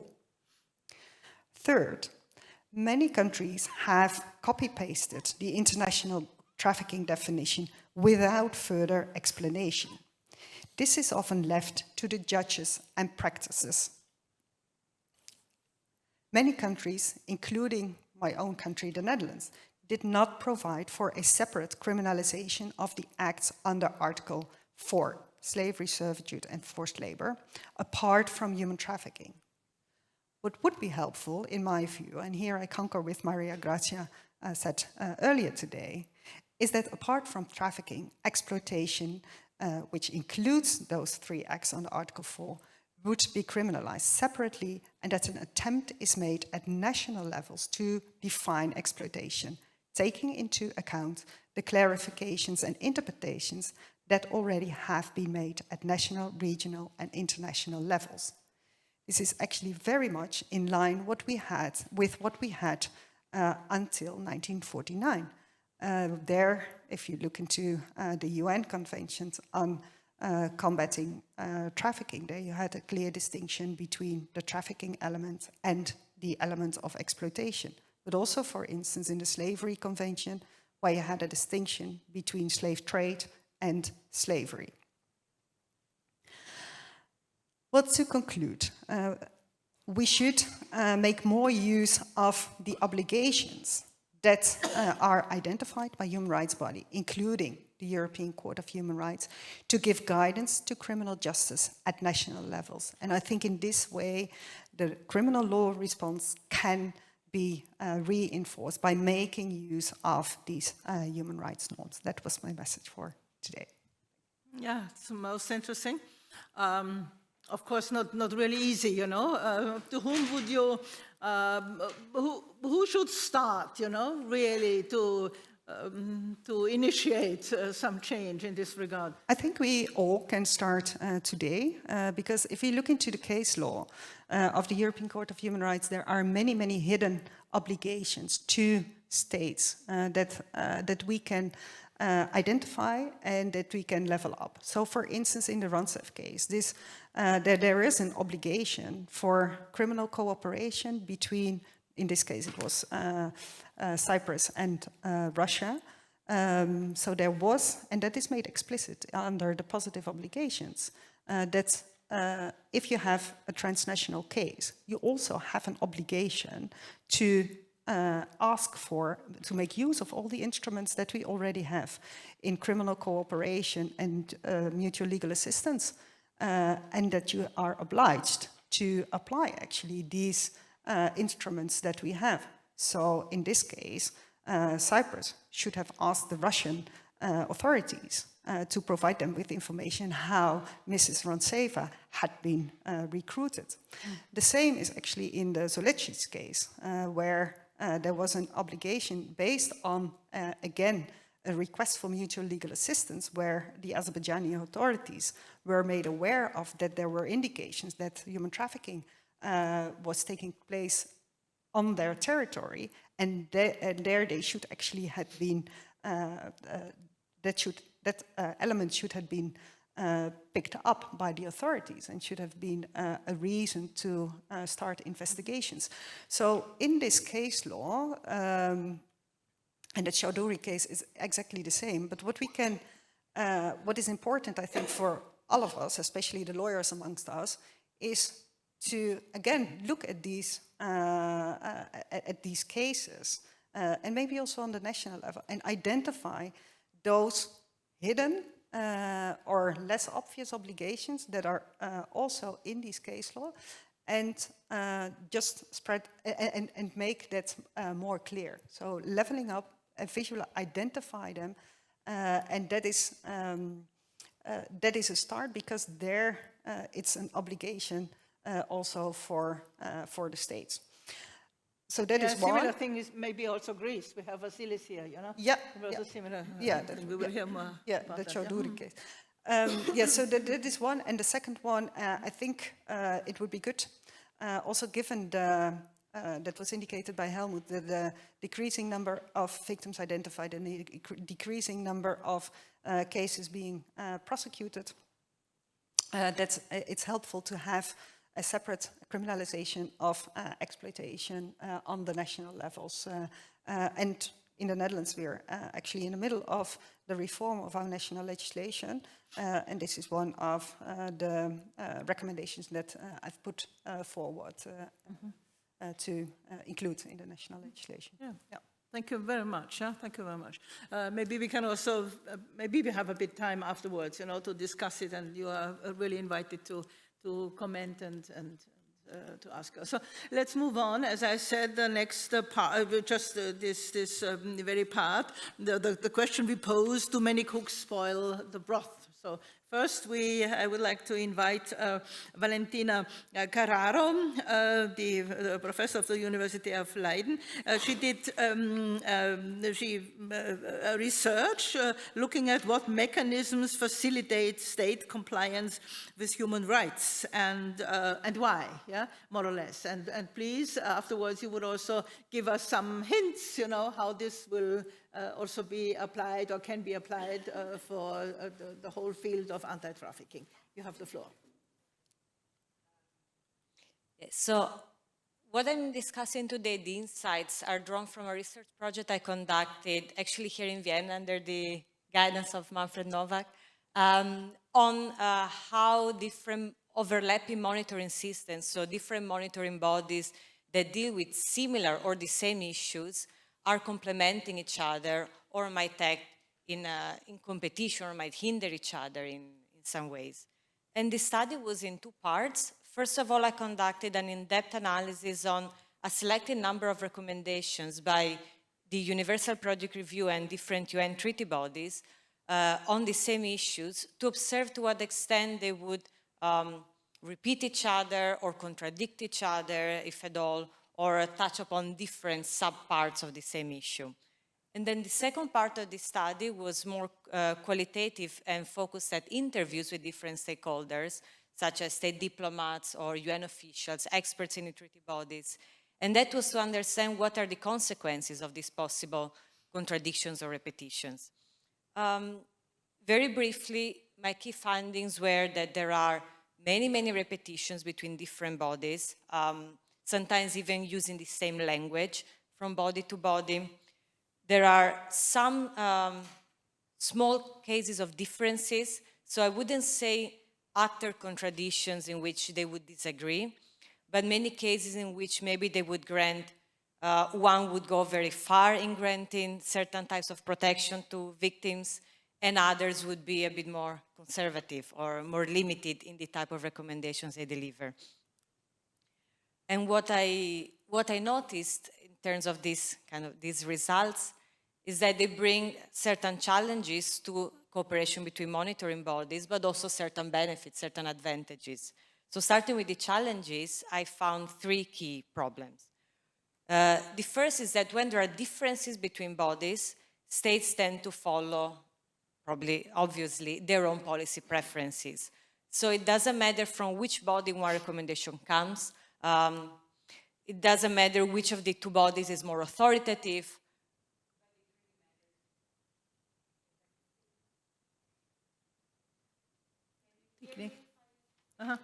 Take the other one, maybe. The other one. No, it should be on top. Is it work? Yes. Yeah. Okay. So states would follow their preferences and not necessarily the most authoritative bodies. So with the examples in my cases, states might decide to follow a recommendation by the Universal Periodic Review, which is a political body, even if it stands in partial contradiction with one by the Committee Against Torture. A second set of challenges that I observed is that of credibility problems.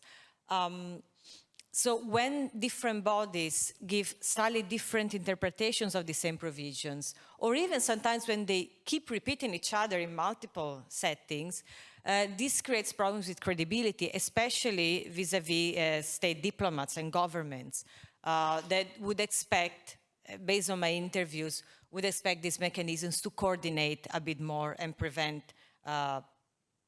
these sets of contradictions or differences.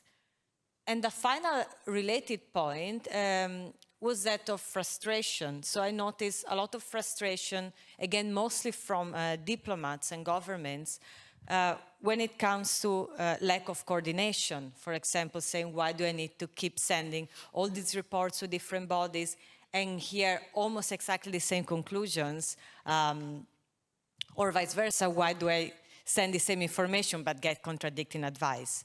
So these would be the three main problems that I observed.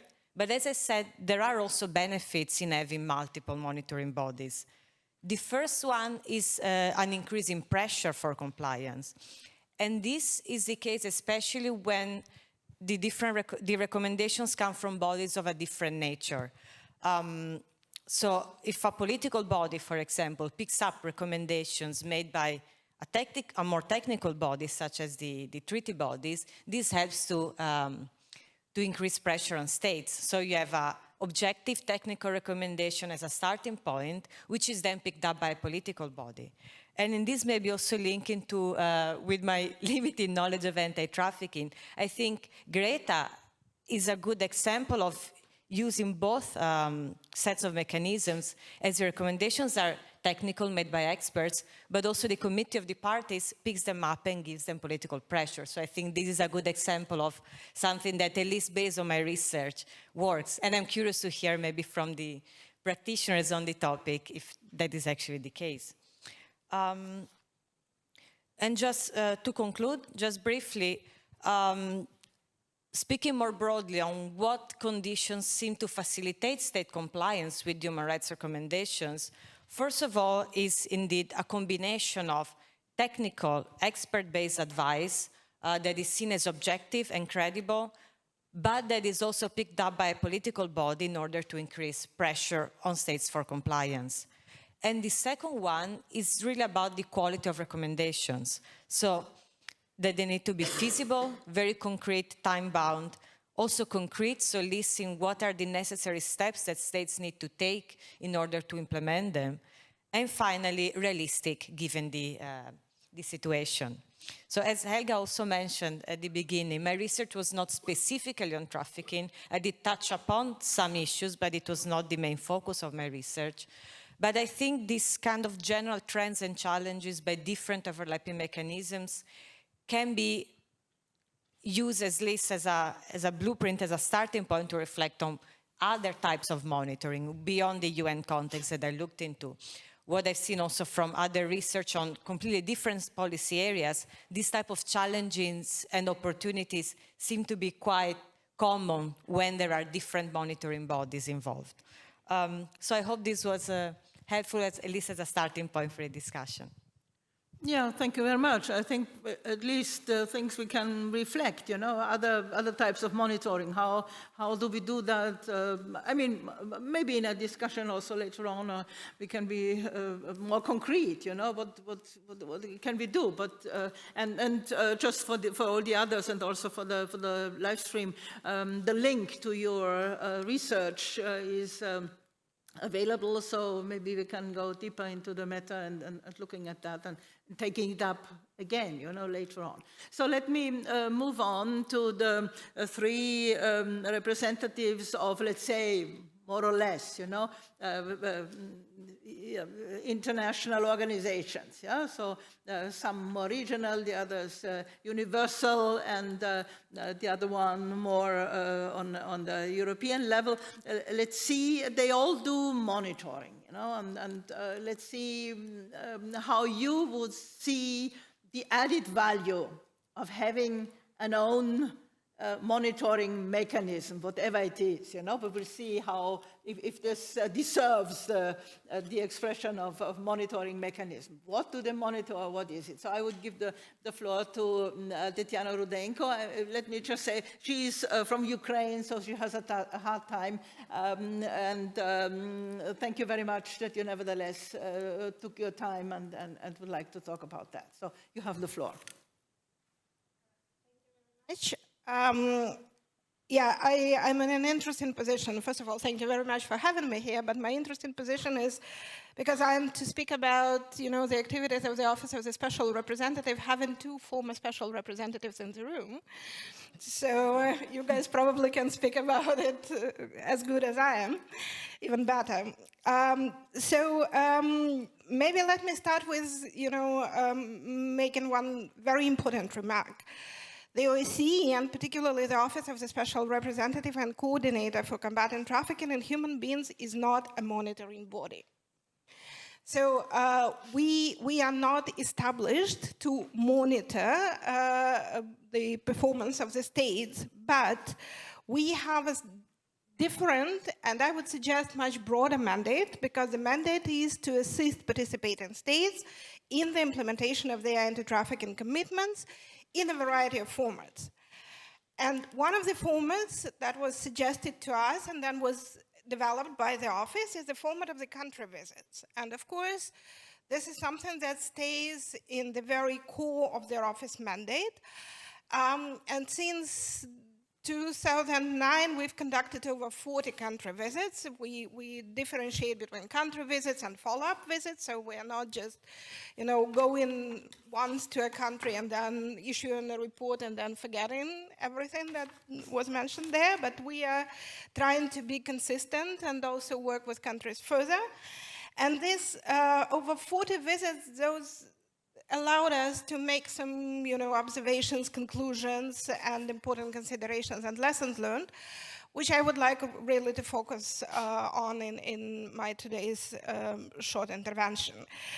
So point number one is that direct and constructive dialogue with states on anti-trafficking policy and action is crucial to identify promising practices and areas that require further enhancement.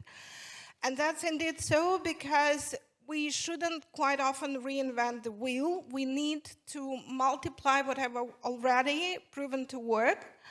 And we need to also highlight those areas where we can all collectively do better, or in some jurisdictions we need to do better. And the country visits really helps in this regard, because we are talking to multiple stakeholders. We are talking to government agencies, to the national anti-trafficking coordinators, multi-agency task forces, rapporteurs, wherever they exist. We are talking to law enforcement colleagues. We are talking to social service providers, including non-governmental organizations, judiciary, and so on, in order to identify those good practices and dig them out and show them to everybody, and provide assistance where the additional support is needed. Point number two, such exchange is beneficial to boost national efforts while raising the profile and increasing the coherence of anti-trafficking actions in the region, thus leaving less loopholes for traffickers to exploit due to different approaches implemented in different jurisdictions. That's again about sharing the knowledge and good practices. And what we often observe during our country visits, that there might be, even within one kind of country, one bigger jurisdiction. You have several jurisdictions, you have several states, for example, or cantons or other setups. And whatever works in one canton might not necessarily be known even in the neighboring cantons, for example. And I'm not pointing at Switzerland, I'm just, you know, picking up one specific setup here rather than a specific country. So whatever works in one region of the country, one area of the country might not necessarily be known to the other regions and be used in the other regions. And, let's not even mention about, the other countries. So we see one of our roles is to really, as I said, find out about the good practices and share and highlight them as much as possible, because that's also about the efficiency. I mean, we cannot, all of the time feel like we are back in, 2000 when the UN Convention is just adopted and the trafficking is on the agenda and we need to invent everything. No, we have already a lot of years of experience and a lot of things which do work, but they need probably some scaling up and some multiplication. Next point is about transparency of the process based on subject matter expertise that helps to establish credibility and integrity of the dialogue with states, both at policy and practice levels. You are probably aware that after each visit, we continue communication with the state. So we produce a draft report. This draft report is shared with the states for their comments. And we remain in dialogue even after the final version of the report is published on our website. So transparency of the process is there, and everybody can look at the country visit reports on our website. And we continue this engagement with the countries so that it's kind of, we help them walk the talk also. Regular coordination and exchange between international organizations and other monitoring mechanisms, and that's about too many cooks, helps to avoid duplication and leverage the implementation of the international obligations and commitments by states. Greater mechanism of the Council of Europe was mentioned very frequently today, so we do have very close coordination with Greta. Colleagues, we coordinate on country visit plans.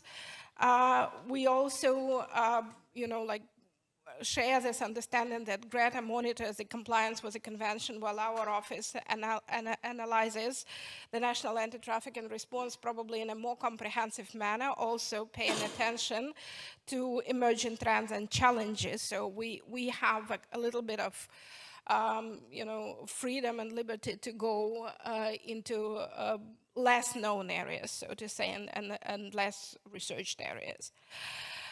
Such coordination with other international partners also enables the organizations to speak with one voice, thus increasing the likelihood of their recommendations to be implemented, as well as to identify areas for joint initiatives and collaboration. I do hear, the comments about the frustration from some of the countries that, yes, the reports are largely, possibly repetitive and so on. But sometimes this repetition is really helpful. And, if a country hears the same comments and the same concerns, or, articulation of the same promising practices identified in a country from several institutions, to me, this increases credibility also, yeah? And this is something that helps countries, to really streamline their resources and actions in response to these recommendations. Speaking of recommendations, concrete and targeted recommendations work better. That's for sure, because whenever we are too generic, whenever we are, too maybe applying too much of political sensitivity, sometimes we're losing, this purpose of these recommendations, because countries need very precise advice on what to do. Again, we are not, back in 2000, when it's all new for everybody and everybody starts developing it. We need to move further, and to move further, we need to pay attention to details. So we need to come from a more generic to a more specific.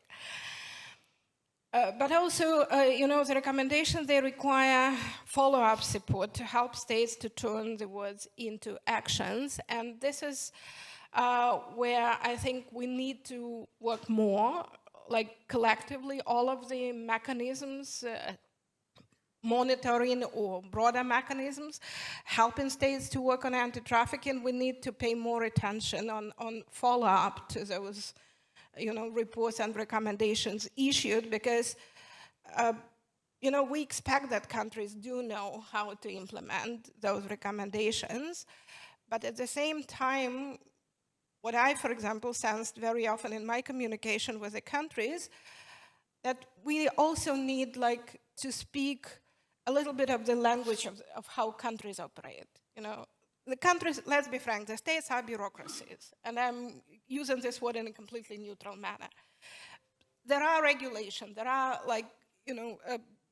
there are instruments how the states operate, and we need to decipher the anti-trafficking recommendations and commitments and obligations into these bureaucratic kind of language and approaches so that it can be transferable into the national jurisdictions. And here, I would like also, my very final comment very briefly on, the national anti-trafficking rapporteurs. From our perspective, and that's why we organized this year Alliance Conference on this topic of leadership, we need to be a little bit back to the overall analysis of the structures and systems that we have in the countries at the national level, and how helpful those could be to combating trafficking in human beings. Because, that was a point made earlier. We have a very limited number of the national anti-trafficking rapporteurs in the OSCE area. And in many countries, there is pretty much a confusion of the roles of the national anti-trafficking rapporteurs with national anti-trafficking coordinators, while we see that these are the bodies that should be complementary to each other. There is lack of understanding of how the national anti-trafficking rapporteur in an independent position might be helpful to the multi-agency anti-trafficking task force. So this all requires further considerations, but this all also requires a very structural approach at the national level, which, again, in my view, could be realized through, the comprehensive anti-trafficking law being adopted in a country. And such law can outline all the systems and structures that should be at the national level, and that would help countries to do the work, so to implement their commitments and obligations, but also to do the proper monitoring and evaluation of how these things are done. So I will probably stop here and most interesting. Yeah. No, thank you very much. Yeah, it's much. It's also clear, that it's not really a monitoring mechanism, but nevertheless, you can support the countries and urge them, in a diplomatic way. I mean, which, sometimes is too diplomatic, but nevertheless, important. Yeah. Okay, I would then move on to Claire Healy.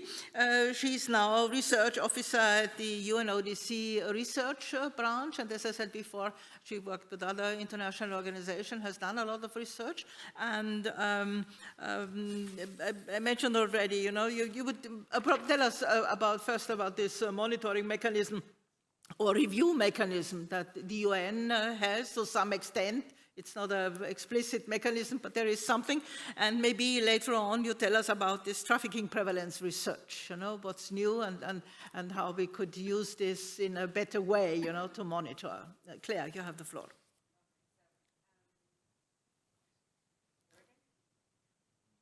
Oh yeah.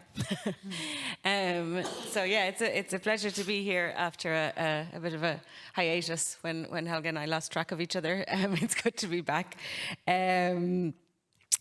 So first, the maybe less interesting sounding part.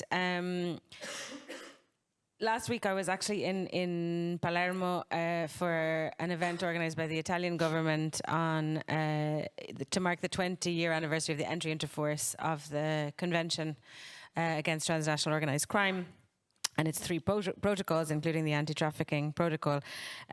So, being there and thinking about it, I had really spent a lot of time, thinking about sort of what happened then when the convention was signed and when the protocols were signed. Ever since that moment, the conference of the parties every year brings together all of the states parties who have signed and ratified, ideally, the convention and the protocols. And at the Conference of the Parties in 2018, the states parties agreed to set up a review mechanism for the convention and the protocols to sort of, again, it's not exactly monitoring, but it's to sort of see where we stand, and also it also has the objective of trying to see are there sort of adaptations or reforms necessary. But I think it's relatively weak. It's a peer review mechanism where 2 other states are nominated to review one state and put together comments and suggestions and so on. Obviously with very little teeth, very few repercussions. And it's at a very early stage also. So I think it's not a moment where we can really say how it's been going. As I said, it was decided upon in 2018, but Tatiana mentioned bureaucracy. The UN is a quite unwieldy one. And so by now, I think no country has completed its review. Less than a third are underway, and then the others need to be started. So we don't really know how it's going yet. That's also clearly a disadvantage in terms of rapidly reacting. At the same time, it goes to the core of multilateralism that the states parties meet every year.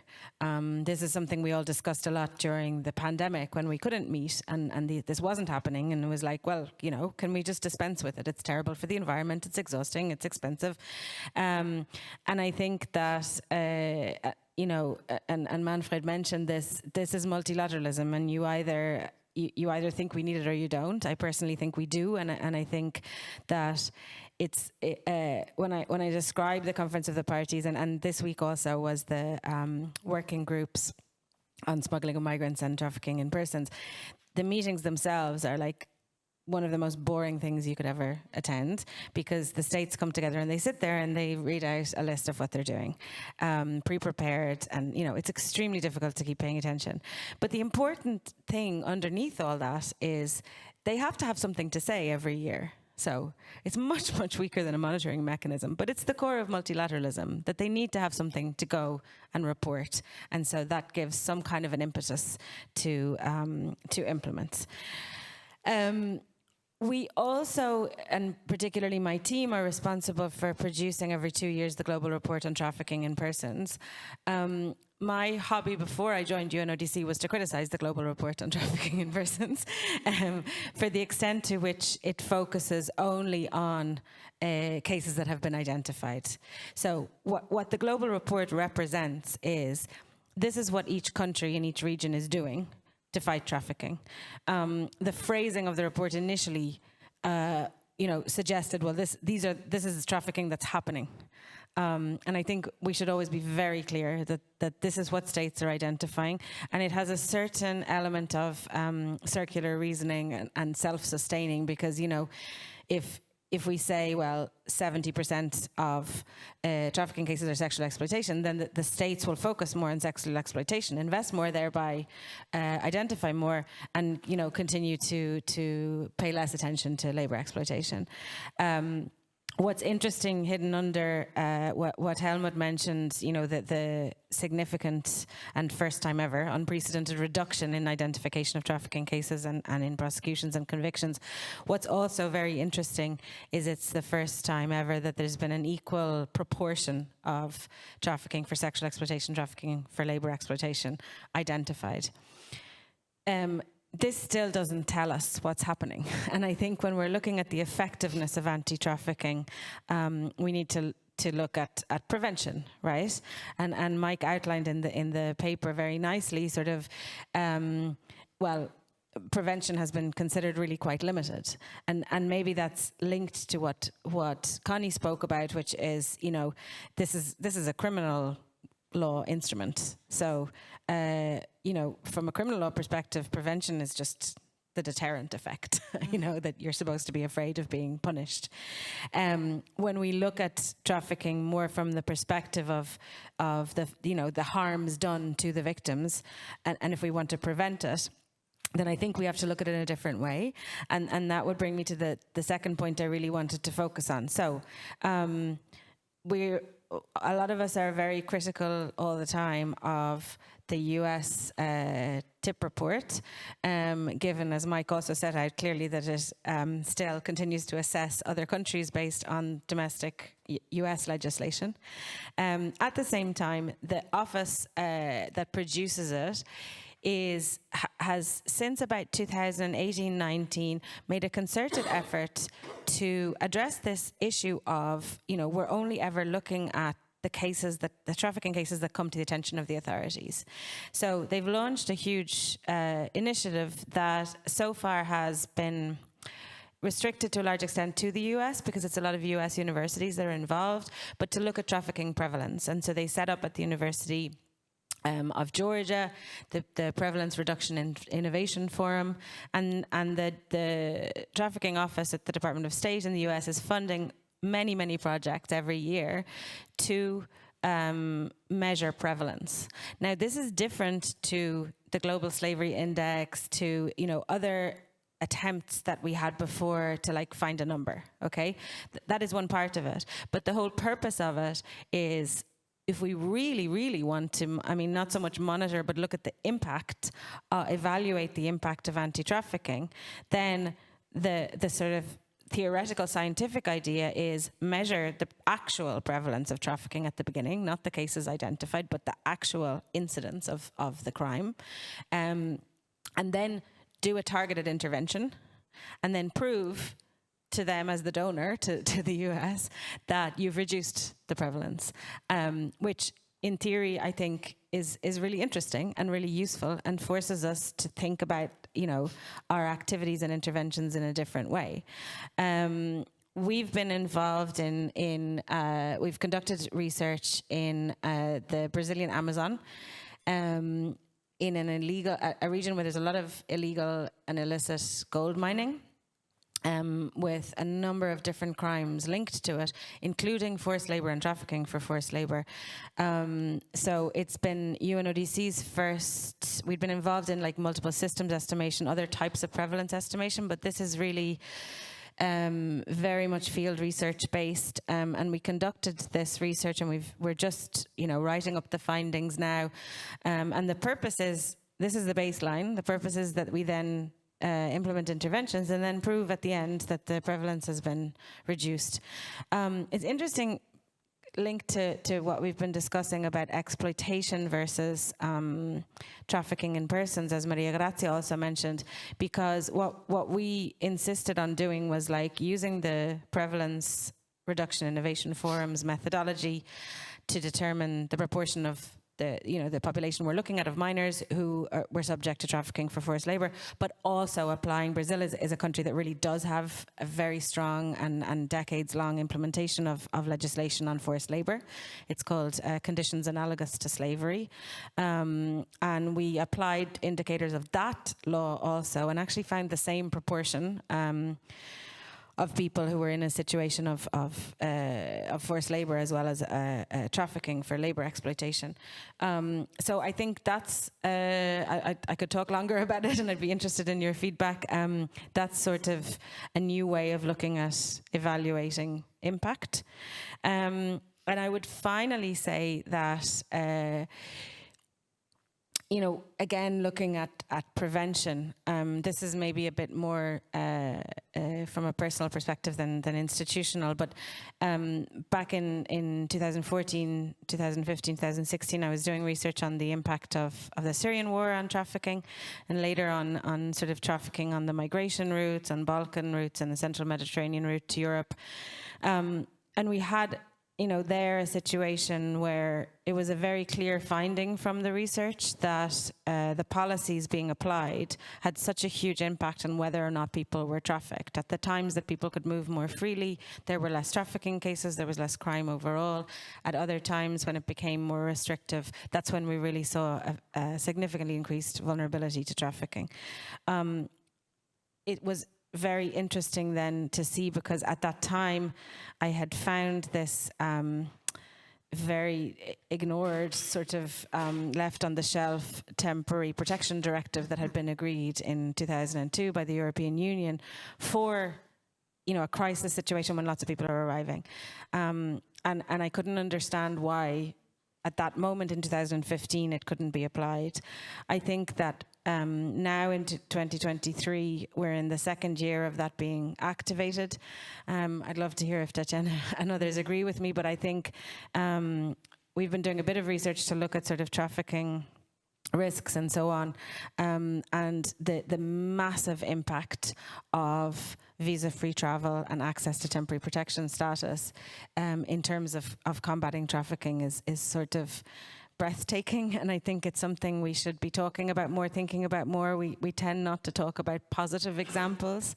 Unfortunately, you know, a lot of Ukrainians are still in a very difficult situation, but I think that we have not, and we've talked about this before, Tatjana also, we've not seen a huge spike in trafficking that I, based on previous research, would firmly believe we would have seen if we had had a different, if Europe had had a different approach legally to the crisis with Ukrainian refugees.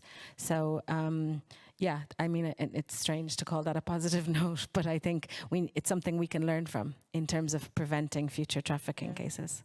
Yeah, thank you very much. No, therefore we are here, you know, it's not just tell us the fairy tales we all know, so it's really to look into it and then maybe find a way what we can do better. Maybe we can discuss it afterwards, you know, also the experts among you among and the others too, you know, can just add on something or continue with the discussion. We have a few minutes.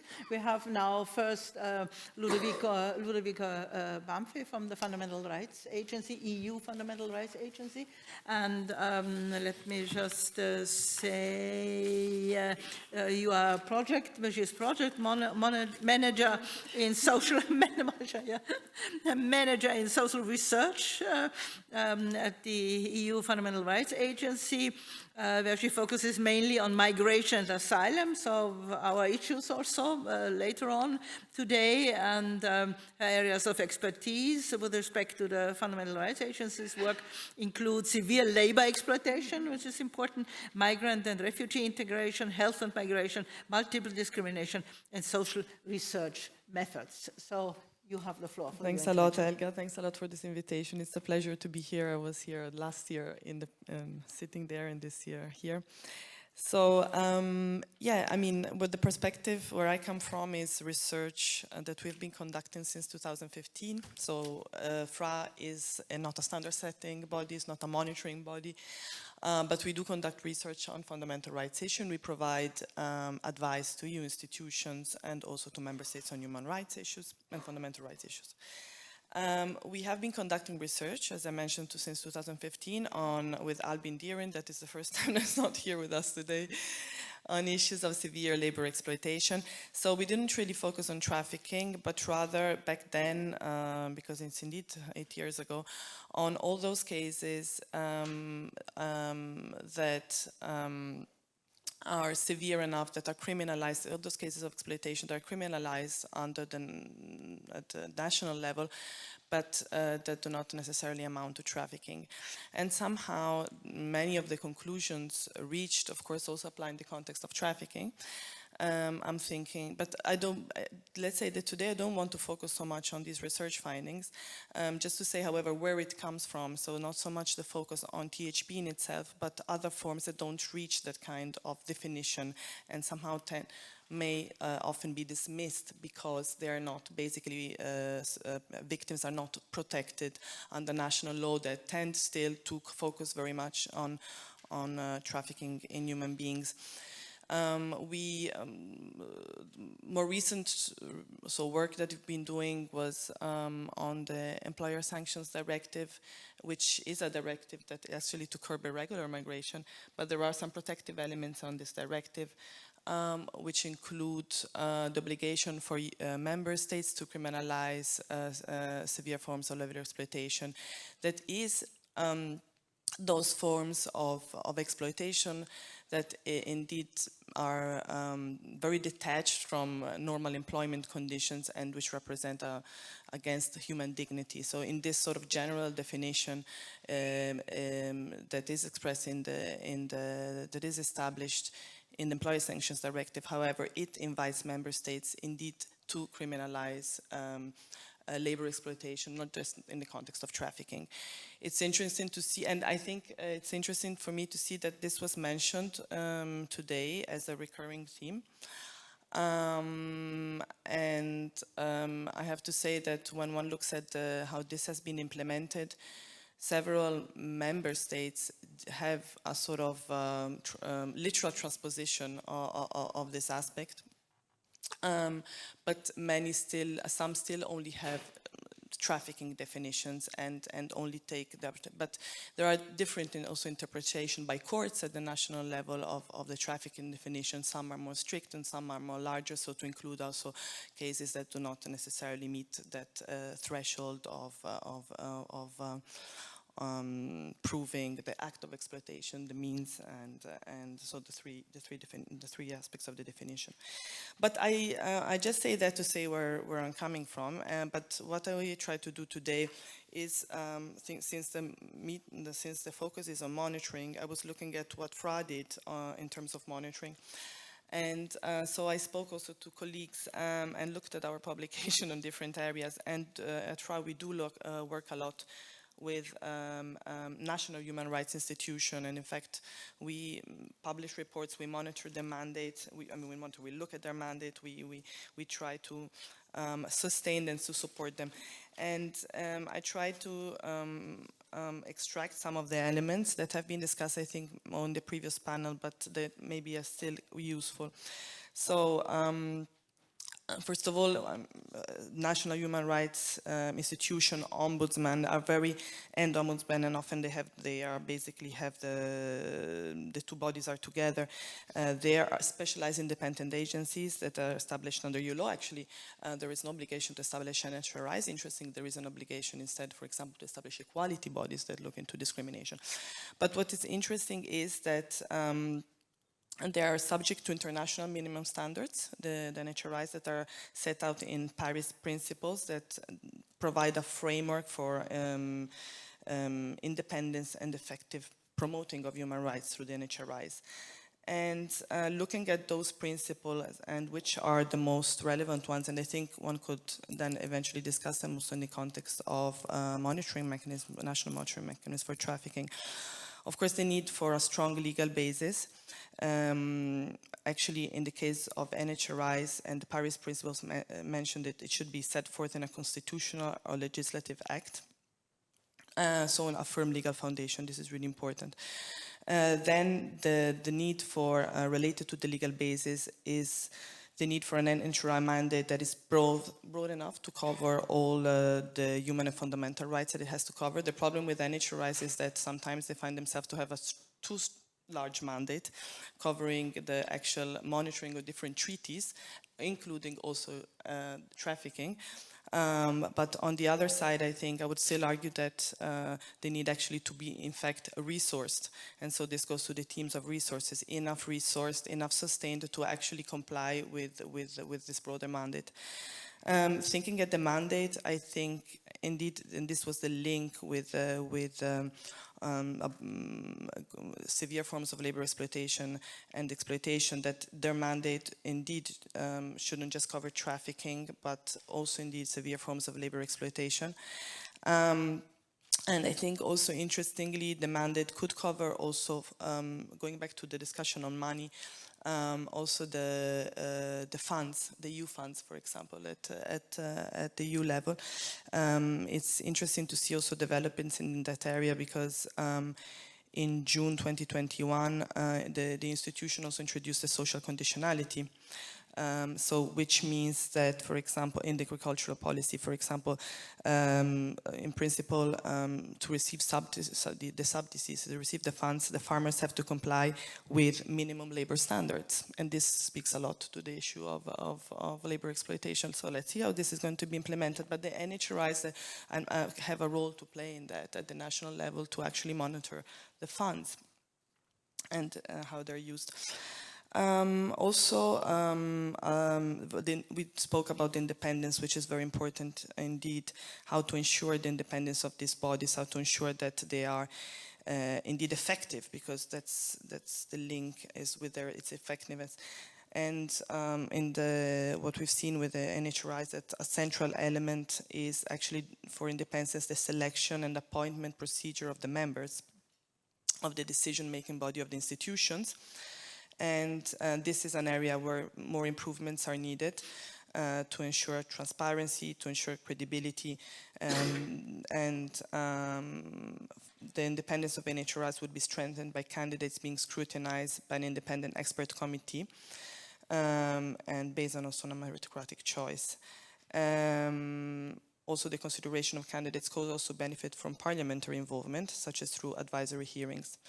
Another aspect that we looked into, and interestingly it was also mentioned, it was the threats that NHRIs, but in general human rights defenders, NGOs working on trafficking that are also included in monitoring, go through. And this is the research that we did with NHRI shows that indeed there are a number of cases of harassment, of threats, of attacks on their staff and the leadership and the premises. So it's really important also to protect human rights NHRIs in this regard. One aspect that the aspect of resources I mentioned, a few more aspects I wanted to mention. One is, and this we noted as FRIs in another monitoring mechanism we are part of, is actually the UNCRPD, so the Convention on the Rights of Persons with Disability. There is actually also the EU is a party there, and FRA is part of a monitoring mechanism that looks at how the EU actually implements this convention. And I think I discussed there what the role of FRA is indeed in the context of that framework to provide guidance on how to collect data. And so the data collection is one of the aspects that was also mentioned before. And indeed, the sort of a framework that the FRA follows in that regard is the OHCHR framework, which was mentioned before. So the structural process and outcome indicators, which I think works quite well. I don't know if indeed it was interesting for me to hear that has been transferred to that is used in the context of the German Institute of Human Rights, which is actually the monitoring mechanism there, is using this mechanism. And as it has been explained before, so the structural level is really like the legal provisions that are then disaggregated, and you find indicators for each of them, and then you populate a database and with different sources, so the need to actually put together different sources. And very important is to see in time how this works and how it changes. So I would be very curious to see the experience in the future of the German experience, how it proves in that. But I think it's a very valuable framework for collecting data and showing compliance or not by member states. And finally, just to say that also the NHRIs, there is an evaluation of the NHRI itself, and I think this is also an interesting aspect because NHRIs are accredited, so I think this could also be looked into, so how to evaluate the monitoring mechanism. They're accredited by other NHRIs that there is a mechanism for which they come together, and regularly, I think it's every 3 or 4 years, they accredit them and they give them A or B status depending on the structure they have, the staff, the budget, if they produce recommendation on annual report and so on, and assessment by other bodies of their work. So I think this is also a good practice that could be extended. Yeah, thank you very much. I mean, most interesting, and I think it's also interesting for us because very often, I mean, we know that there are these EU agencies and we don't know really, so what, I mean, we get the reports, that's true. I mean, not all of us or all people or too many people read all these reports, you know, so it's good to know, you know, what it is and that we can make use of it, you know, and that there is a lot in it which can back what we think, what we do, what we need to do. So thank you very much. This was very important. Could we have a few minutes before we go for the lunch break? I could imagine that the others or, you know, the audience, please, the floor is open for question, comments, raise whatever seems important, you know, ask for, yeah, Susanne. Yeah, here, please. Yeah.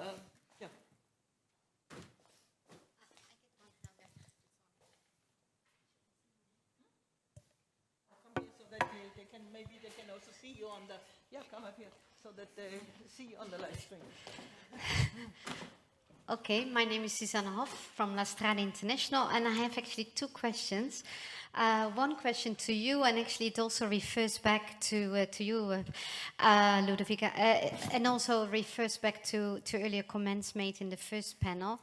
We did lobby very actively to get labor exploitation mentioned in the new revision of the directive, but we failed. Unfortunately, it seems surrogacy and other issues were more important. But I was wondering if we had labor exploitation in the definition of the EU trafficking directive, would this help? Would this push EU member states to do more and maybe have separate criminal offenses on labor exploitation at the national level? So that was one question. And then the question to Tatjana. It's indeed, there's a lot of monitoring bodies, and also for us as NGOs, civil society in general has lacking capacity, lacking money, and it's very difficult to follow all these monitoring bodies. But I was also wondering, what I saw also with the war in Ukraine, some governments get a lot of recommendations, not also from us even, but also from a lot of different organizations, bodies. So maybe the OSCE says this and Greta says this. And so I was wondering, what if you say something different? I mean, I can imagine that for those countries, it's very difficult. Also, who's the body they should listen most to? Is it the UN? Is it the OSCE? Is it the Council of Europe?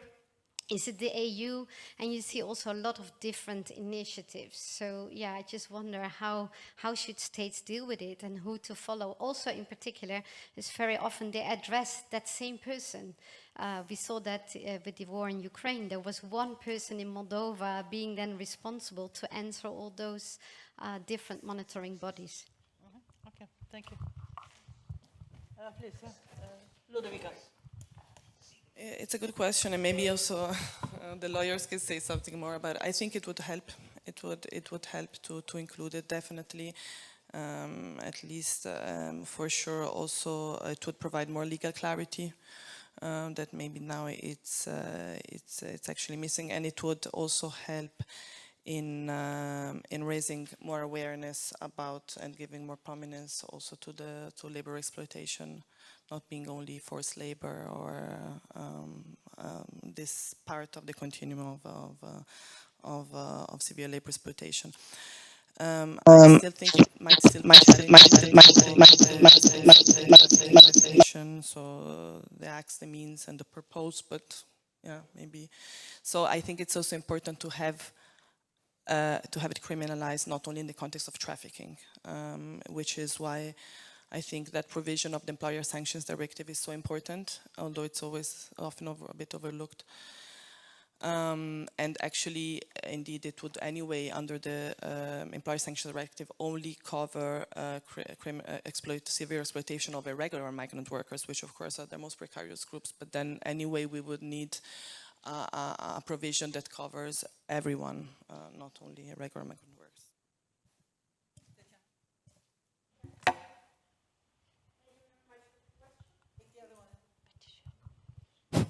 Yeah, it starts. I think we have the symbol of power somewhere there. So thank you for the question.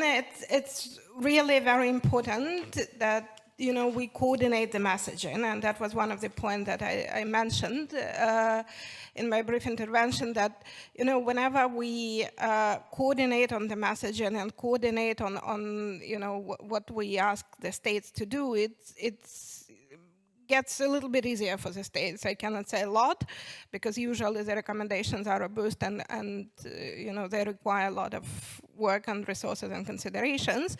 But it at least helps the states to see very clearly the direction. And it gets reinforced when the countries receive the recommendations from various international organizations, but again, pushing in the same directions. With regard to Ukraine, actually, the situation is interesting, and we issued our recommendations on the 9th of March already, 2022, and then a little bit later we saw the recommendations being issued by Council of Europe and then EU. And we actually took an effort and looked through them to compare, and 95% they're aligned, and this 5%, these are the like additional details that are found in further recommendations, which were issued a little bit later, additional details on some specific issues. Yeah, so it's not that we're going again into different directions, but we are on the same page, which is great to see. And again, we are trying to promote the same things with the states. Again, the mechanisms of how we do, so recommendation is a first step, and if everything was that simple as, you adopt the law, you issue a recommendation and things are done, then we would probably have lived in a much more happier world. But this is just the first step, and then the importance is what you do with those recommendations and how you approach countries and how you help the countries to put these recommendations into practical actions. Yeah. Shams, Maria Grazia, Maria, and sorry, help me. Thank you. Actually, mine is not a question. It is just experience that we do in the city of Vienna. I'm very happy that, Helga, you have all the experts over here, because it helps to have research, to have international level, and of course from national level, and everybody that they have experiences, they are here. But from the point of view of the local level is not that much involved in all of the international or even the European or just whatever that Council of Europe reports. But we are in a position, city of Vienna, that we are a federal province and we are a city. So we are maybe in a very just extraordinary position. In 2015, the first report of Greta was published for Austria, and city of Vienna took it very serious.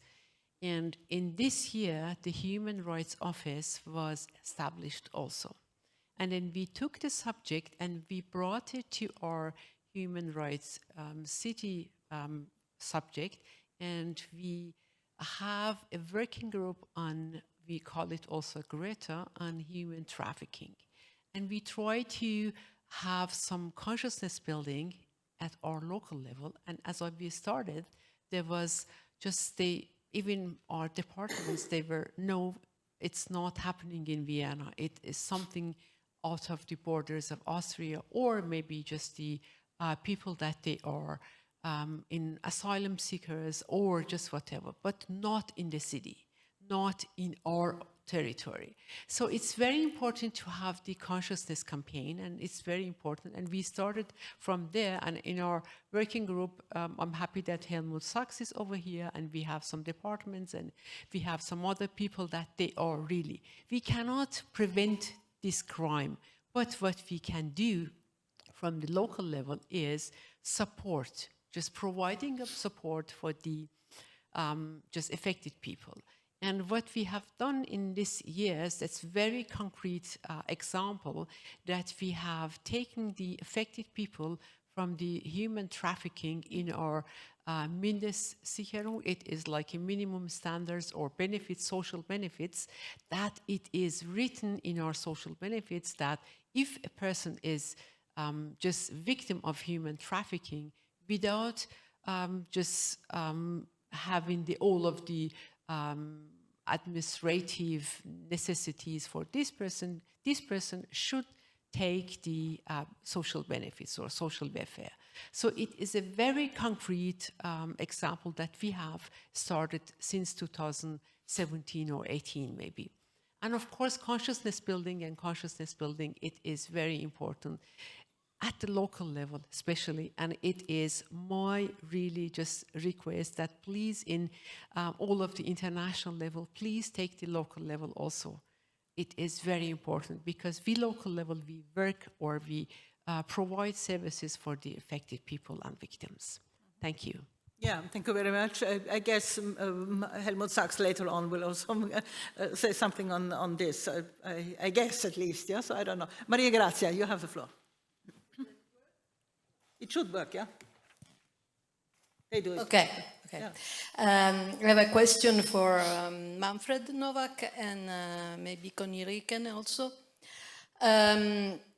So the first question is, in this deep human rights crisis that Professor Novak mentioned at the beginning of his intervention today, what is the future of the Universal Declaration? The Universal Declaration has been challenged from many points of view, especially in the context of post-colonial studies as expression of Western culture. What are your views on this issue, and what is the future you envisage for the Universal Declaration? The second question is, of course, as I said, I am definitely in favor of separate criminalization of labor exploitation. I fought for that in Italy. In fact, Italy is one of a few countries in which such definition exists in the criminal law. But I think that there is one element missing there, and the fact that freedom from exploitation be recognized as a human right, based on Article 23 of the Universal Declaration, for example. Such aspect, I think, is missing and needs further elaboration, also based on the European Court of Human Rights, also to make hidden obligations to emerge, as Connie Rieken said. Thank you very much. Do you want to answer immediately, or should we take, maybe I take a few others, yeah? So next was Maria. Yes, I have for Mr. Novak also a question. You mentioned several times environmental activists and how jeopardized they are, and also human rights activists. So in Serbia, we have a situation for several years now that Rio Tinto wants to dig lithium in Serbia, and we have people, not activists, but regular people who wanted to protect their own soil and protect their land. So we see how actually they are arrested and put in jail and so on. But also you mentioned multinational companies and organized crime as two elements, but I would say that sometimes they are together. So do you think that we could have a better reaction if the environmental activists and human rights activists, anti-trafficking activists, join their forces? And I'm referring now to due diligence directive that we all expect to see soon. So do you think that this unite and common reaction would be more appropriate because of the level of the threats that we have from all sides? Mm-hmm. And please, just give it, I have a question regarding the monitoring mechanisms. So to Connie about Greta, to Tatiana, OSCE, and Claire, also the UNODC, because what I would like to say is that we see a trend where there is a huge call for meaningful inclusion of affected communities in research, in policy making, but also in the monitoring mechanism. We see very often that I think also thanks to the national referral mechanism, CSO working and providing direct services are often invited and are requested to provide feedbacks, shadow reports, and so on. However, as Susanna already said, there is often very limited capacity of organizations mainly working on the very, very grassroots level, who are not even aware, but who are extremely affected by the policies. And my question is whether and how, in the evaluation methodologies, you can standardize the participatory or meaningful engagement and involvement of the affected communities, since they don't often have the capacity to proactively submit the reports, to proactively contact you. And these are like communities who are on the ground, not aware of existing monitoring mechanisms. And I'm just asking whether you have ever thinking about such a methodology or such an approach that would really be proactive and will consider the meaningful involvement and engagement of not only trafficked but also vulnerable communities. Thank you. Would you pass on the micro to the ambassador? Ambassador, you have the floor. Oh, thank you very much first for bringing together so many experts for such an interesting exchange. I have three brief questions. First, addressing root causes, and especially through monitoring supply chains, including public procurements. That's my first point. Second, including the human person. Maybe the first question will be for the afternoon, because we have experts on this very issue, but okay. Okay, good. The second, including the human person in the protection of the environment. Quite often, people don't see the link between destruction of the environment and human trafficking, forced labor, overfishing, deforestation. And third, that prevention by training, because obviously we need to train not only potential victims, but also potential helpers, medical doctors, police officers, and also judges, in order to be able to identify the victims. And then my last point, of course, is survivors. Survivors have a quite important role to play because they are the best experts, unfortunately. Yeah. Thank you very much. So we maybe Helmut Sachs, do you want to start responding or not? Is this something local level? How to involve local level, not just a national one, but maybe to have a closer look at the local level and involve them in a different way? Some ideas on that? Well, it's not a question, but just in response to what Shams has raised. No, I mean, just in response. We start now the response. Well, I can just only support what you have said, because that was also my main message from the presentation, to really focus on the national and including also on the local level, because, well, Austria is a rather small country, but compared to Germany, for example, but I recall when I was involved in the evaluation visit to Germany under the Greta mandate, you have 16 different country situations there with separate strategies, and that's actually where the actual monitoring work should start, how to ensure that there's a comprehensive approach to trafficking, to victim identification, to have common standards, and therefore I think that is essential, and at the same time part of the problem probably, because trafficking in many cases is cross-border, so you have to go down to the ground, to the very local level, but you also have to have a cross-border perspective, which is quite putting some strain on resources and mechanisms, which is quite clear. At the same time, perhaps just to mention that I still think it's quite indicative about how serious, in the end, governments actually take all these processes, because if we still have troubles identifying focal points, in some countries, we heard it from the UN UNODC meeting, that actually many countries still struggle to identify focal points, so that actually the review mechanism can actually start. We hear of all these difficulties from many governments to answer all these questionnaires, but if there's a problem with that, why not increase the capacities? So if we would take monitoring seriously, then we would also need to have the relevant capacities to implement all these activities, starting from the local to the international level. Yeah. Thank you. Thank you very much. Richard, you can take a microphone. Thank you. I was on that trip to Germany with Helmut, and the real problem there is you have bigger lender and smaller lender with different standards. But the problem, and I'm not speaking now about Germany, I was also in Switzerland where you have massive differences. The problem is that sometimes the central government will try to put the blame on the local areas for failing to comply with what is an international obligation of the central government, whether it's a federal jurisdiction or not. And I'm not pointing the finger at Germany or Switzerland, but this is a common problem. So there is an issue of having effective local action.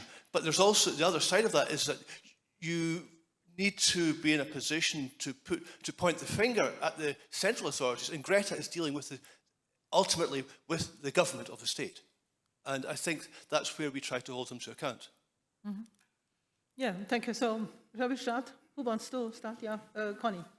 Or would you, Manfred first? Manfred first. No, you don't need to press. They do it. They do it from there.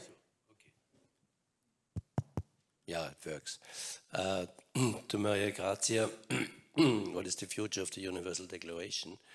The Universal Declaration is a historic document, and I think I'm very happy that all the efforts that I remember 40 years Universal Declaration, we need an amendment to the Universal Declaration with human responsibilities, etc.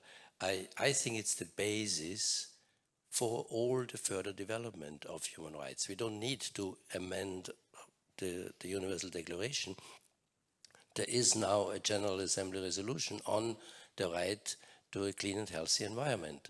And I mean, all the legal framework is based at the end on the Universal Declaration, which I think is an excellent document and should stay as it is. By the way, it is not a Western document. First of all, Western countries were not even in the majority, although most of the African and Asian states were still colonies. But the Latin American states were quite strong, and the communist countries.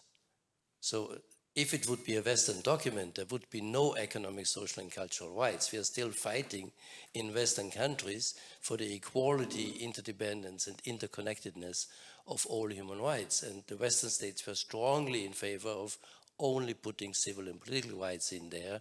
And when later the two covenants were drafted, it was the Western states to make this split between two different covenants because they didn't take economic, social, and cultural rights seriously. So, but it was not only the communist states, it was many people from Latin America, from India, etc., who were advocating economic, social, and cultural rights, and also a kind of Article 28, so really this the new international and social order that the Universal Declaration is actually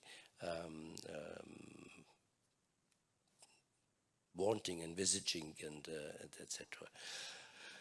On the question of Rio Tinto, and yeah, I would definitely say, I mean, on the one hand, today environmental rights defenders, and I'm primarily thinking about indigenous peoples in Brazil, in the Philippines, in so many countries who are fighting against land grabbing and these kind of things, are really endangered. Nevertheless, if we bring the different discourses together, and environmental rights defenders are seen as human rights defenders, and also bringing anti-trafficking monitors and defenders together is only strengthening their powers rather than weakening them.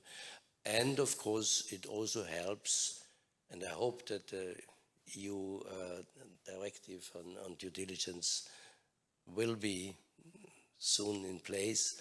But of course, it is, in this case, is extremely important to look into the supply chain and to hold transnational corporations accountable for all the human rights violations, including trafficking in the supply chain.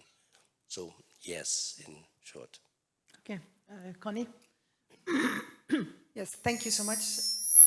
The advantage with so many questions is that we can pick and choose from the questions that are posed to us. But first, We skip the lunch, yeah? So. Yeah. No, so first the question on labor exploitation. I think it would be very helpful to have labor exploitation, but the problem remains that exploitation is not defined, and I think we are going to look into that deeper in the afternoon when we have the session on when bad labor conditions turns into trafficking. But there, I think, is the key problem, and that is something that we should think more of. So I think, so we use the phrase labor exploitation a lot, so it would be good if that is reflected also in the definition, but the main problem remains that it's not defined. On the training, the question on the training, that is extremely important. Also, I've conducted a research on social workers, health workers, on the identification of situations of trafficking. And then we made a comparison in a control group where those who had training, who were actually more confident to act and report and to take action than those who did not have training. So really training is really key, and also the repetition of training. So not once in a lifetime or a work time, but that there is that it is repeated again. On the methodology, and I'm also a member of Greta at this moment, and with my two former Greta colleagues here. So with the NGOs, the civil society organizations, we do have a methodology. So we do not ask them to provide a report. If there are specialized NGOs, then most of the time they already have their reports, and we use that report. But we always have the first morning of our country visit dedicated to talk to civil society organizations.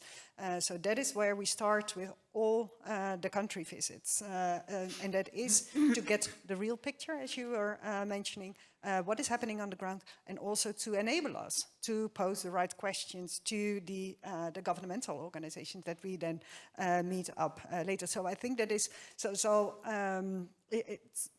that is, I think, in terms of workload, it's doable. What we ask from the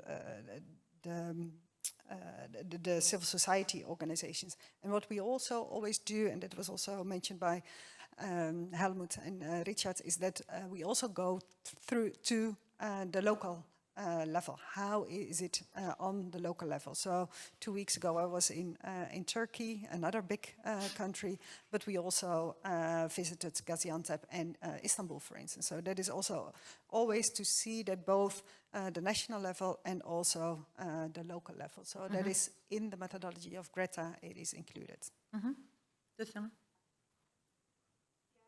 Very briefly on the CSO's part, because this is very similar to what Council of Europe does. Maybe one addition to that, we also have the possibility of separate meetings with different CSOs, because we understand that sometimes there are, different situations around the overall civil society kind of situation in the country. So sometimes some of the civil society organizations request separate meetings, not even as part of the overall roundtable with civil society organizations. We have this option as well.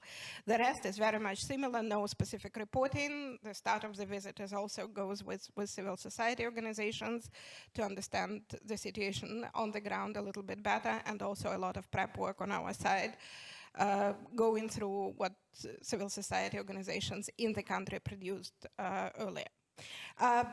Maybe one comment on the local and training, as Ambassador mentioned. That's also part of this systematic approach, as for me and as for our office, to human trafficking, that we need to have this training for all of the stakeholders who might be possibly in contact with presumed trafficking persons or situations.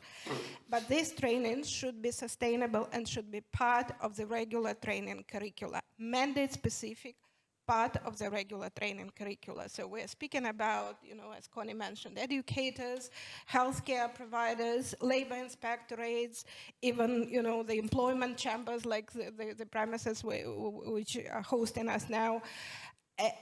A lot of different stakeholders, again, not only specialized anti-trafficking police, but we're speaking about the online dimension of human trafficking, so cyber police should be on board.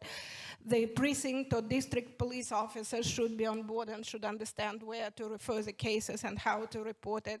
So there is a variety of different stakeholders who need to receive regular mandatory training on human trafficking, but again, specific to what they do in their daily work, yeah? Not just, here is the trafficking, here is the smuggling, these are the differences, and so on. So yeah, and that also goes into the local level, and that also goes from, like as Susan mentioned the comment about, Ukraine, and the recommendations go into one and the same poor person in Moldova, which we fully sympathize to. But this goes a little bit more in depth, because we had already a couple of national events in Moldova with their anti-trafficking task force, with their civil society, and we're going now region by region in Moldova. The whole November will be a kind of, occupied. Moldova will be occupied a little bit by the OSCE trainings. But yeah, that's what is happening. So we are trying to get really, also like not only horizontally across the countries, but also vertically from the central level down to those people who can actually see and report human trafficking and respond to it. Mm-hmm. Thank you. Claire, you want?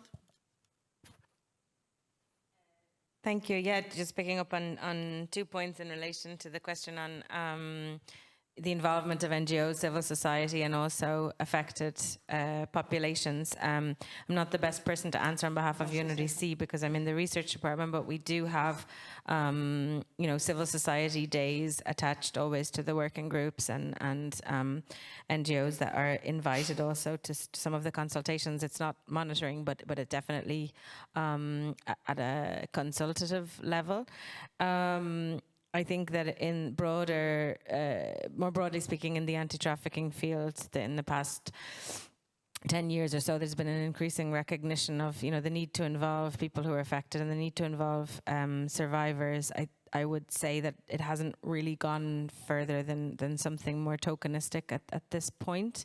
But I do think that there are discussions on how to do that. I think from a research perspective, we have always involved NGOs for sure in sort of, for our purposes in collecting information, in using that, coming back to what Sham said also, that at a local level, both local authorities and NGOs have really excellent expertise on what's really happening.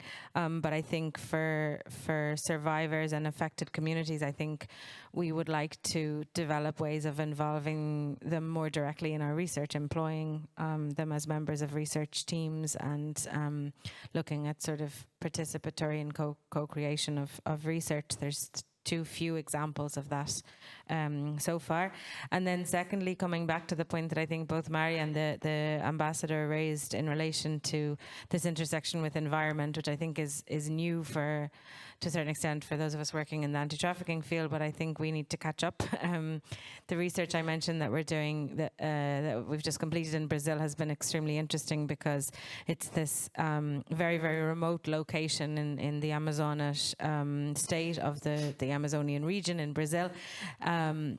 And there you have the intersection of, crimes against the environment, which is the illegal gold mining, crimes against indigenous communities, indigenous people's rights, where their territories are being invaded. There's organized crime because there's also drug trafficking happening there. It's linked to illegal logging, and it's also violating, there's forced labor of both indigenous and non-indigenous people, internal migrants and local people.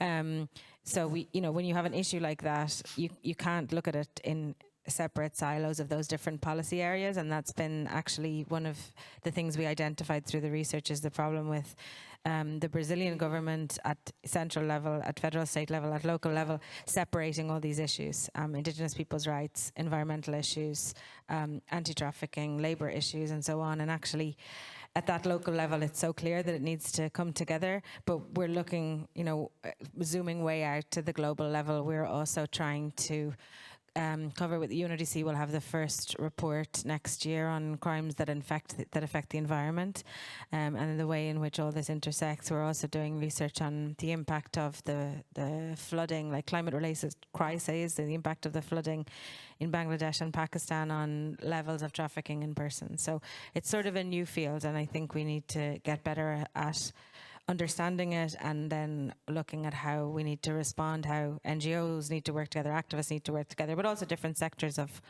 government and of the international community. Mm-hmm. And maybe first Ludovico and then Valentina. Thanks, Helga. No, just a very few points. On addressing the root causes, I think there is a bit of momentum now for some legal migration schemes in Europe. I'm more and more into meetings of that kind. It looks good at the EU level. It looks not good. It looks a bit better. There are some small openings. Just to give you a small example, yesterday I was at a meeting on the Seasonal Workers Directive and the implementation, because the Commission is doing an assessment report on the risks for the workers of exploitation. So I find it interesting that the assessment report is actually focusing on the protective elements. And we as FRA just... Take the micro a little bit closer. A bit closer. At the FRA, we're doing something very practical, just a training manual for labor inspectors on the protective elements of these directives that concern third country workers. And then on the due diligence, yes, absolutely. I think we look forward. The business and human rights side is very important, and also the certification mechanism. I think consumers look into that. Some consumers, at least. So I think it's important to have this certification, this labeling of products, which somehow comply with human rights, or at least comply with due diligence. And yeah, that's it. Mm-hmm. And Valentina? Maybe just one point in addition to the answer provided to the question by Suzanne about what happens if there are contradictions between different bodies. So what I also mentioned it in my talk, but what I observed and was told by multiple state delegates, of course not in all cases, but it doesn't seem to matter so much whether it comes from the UN or OECD. If there are differences, states would tend to go for either what is their preference among those, or sometimes even use it to say, you see, these bodies cannot agree, so we just do it in a different way. Okay, so thank you very much. The lunch break is now a bit, we must shorten it, so please just refresh you quickly and use it as a networking break. Thank you very much to everybody. I think it's most interesting. We continue at 1:30 with the next live stream. And we have a few interesting issues, so labor exploitation, etc., etc. So please be here, back in the room at 1:30. And thank you very much to these panelists, Valentina Carraro, Connie Rieken, Manfred Novak, Ludovico Banfi, Tetiana Rudenko, and Claire Healy. Yeah, well done.